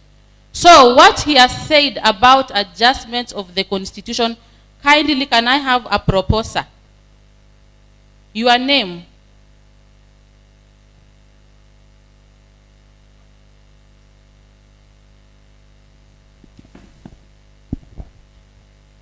Good afternoon, people. I am member number 351, Frank Kasao Kishonge. I propose. Thank you. Can I have a seconder kindly? Anybody?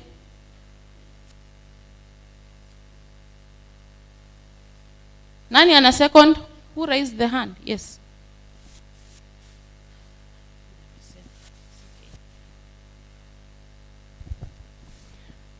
I'm Stephen Kimani, member 494. I second. Thank you.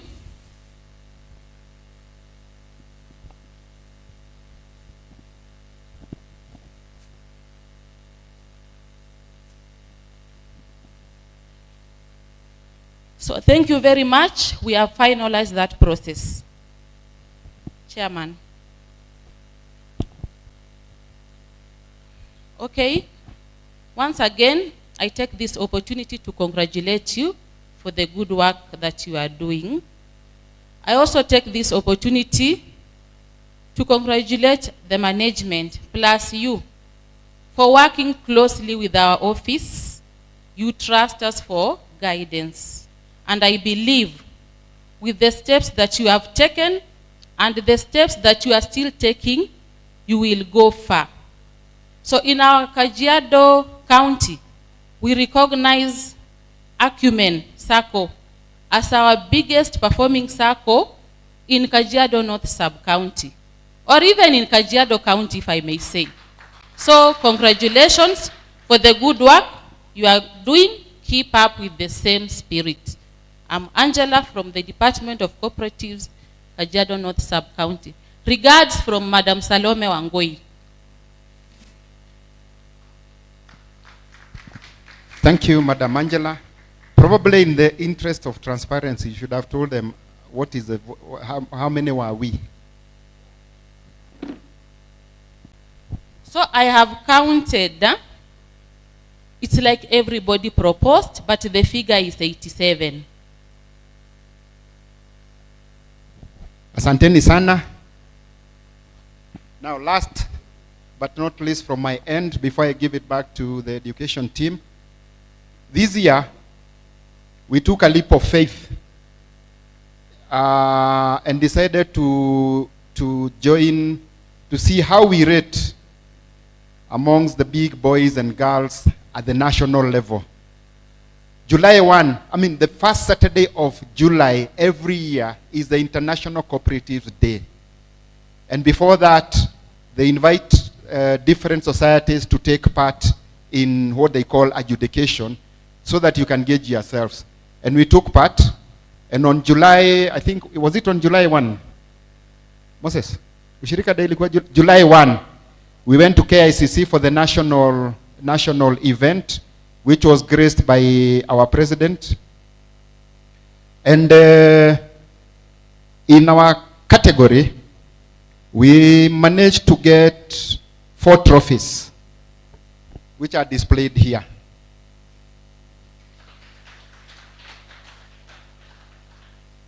One, we were position 1 as the best managed deposit Sacco in the community-based categories.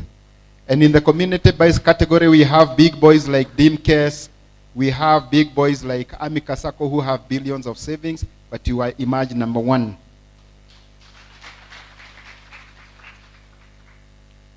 We also took position number 1 in deposit management, still in that category.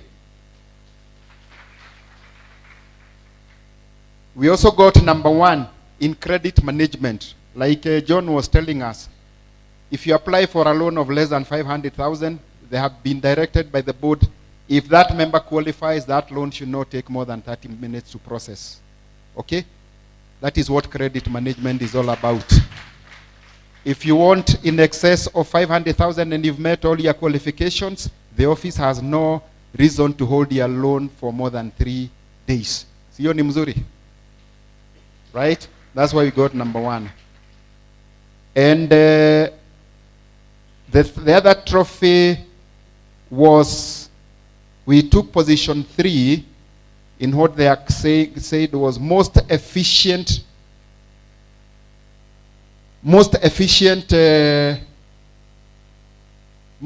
deposit taking Sacco under the community-based categories. Okay, so these are the trophies. In as much as you are going to say it's the board which has worked, we have the staff who work every day. They interact with you every day. Let's give them a clap. And most importantly, if we didn't have you as members, would we have Acumen Sacco? Now can you give yourselves a hearty clap? I want to give yourselves a factor of 5. Who can assist us in that? For the members, a factorial of 5. You do 5, 4, yeah? Si mnaelewa hiyo? So can we do a factor of 5 for yourselves? Because it is because of you we have come this far. Kama hamngechukua mikopo, hatungefika hapa, sivyo? So can you give yourself that factor of 5?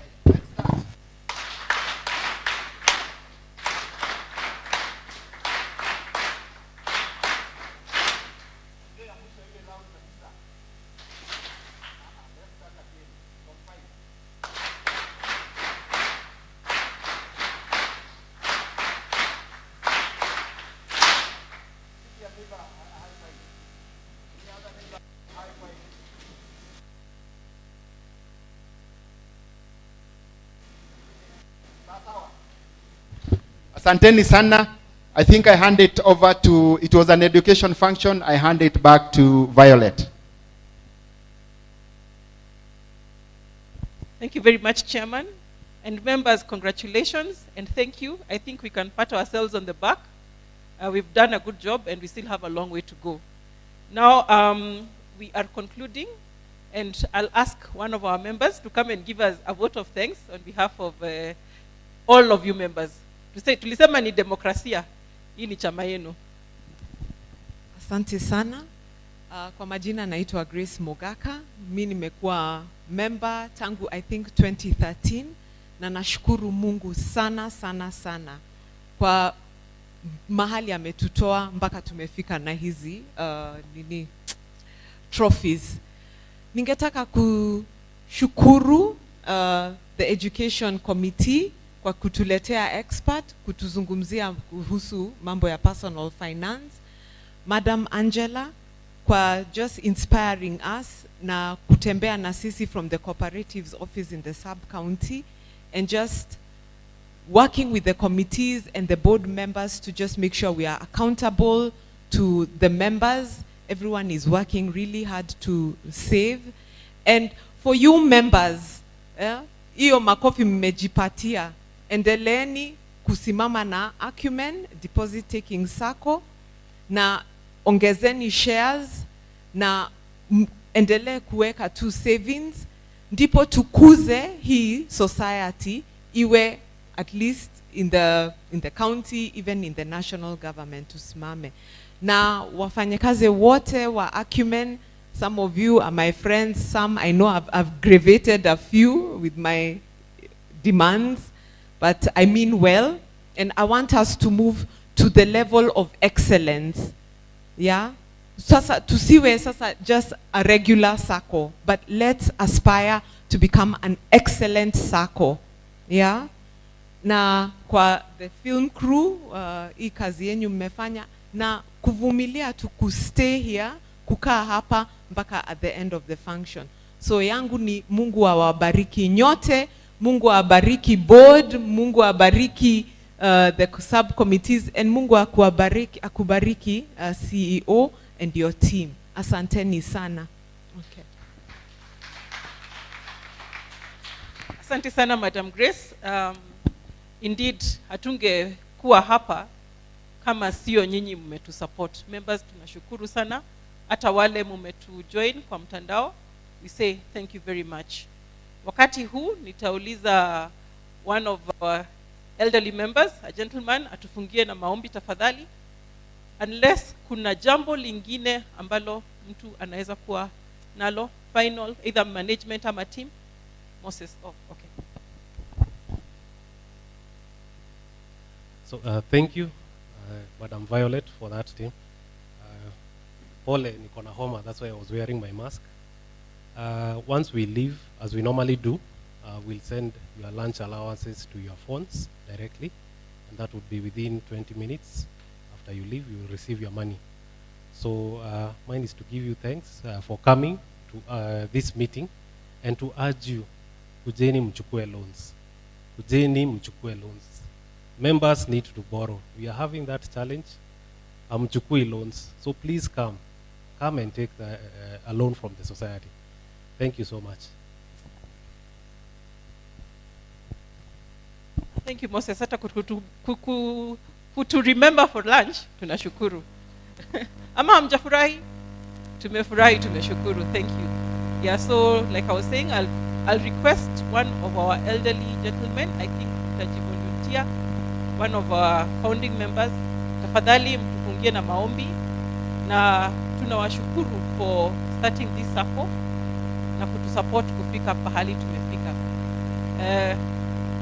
Ama ni I volunteer one of them. Tafadhali tufungie na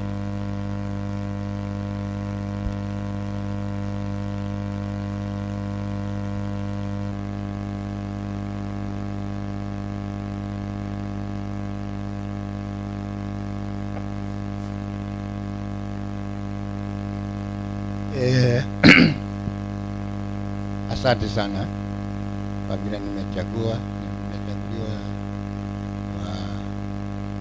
waendeleze na maombi. Kwa hivyo tuombeni. Mungu, tunakuomba kwa vile tumefika hapa toka asubuhi mpaka saa hii tuko nazo.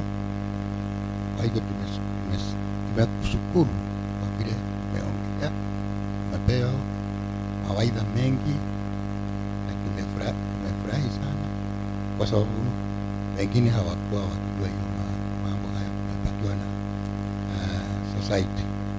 Kwa hivyo tunakushukuru sana.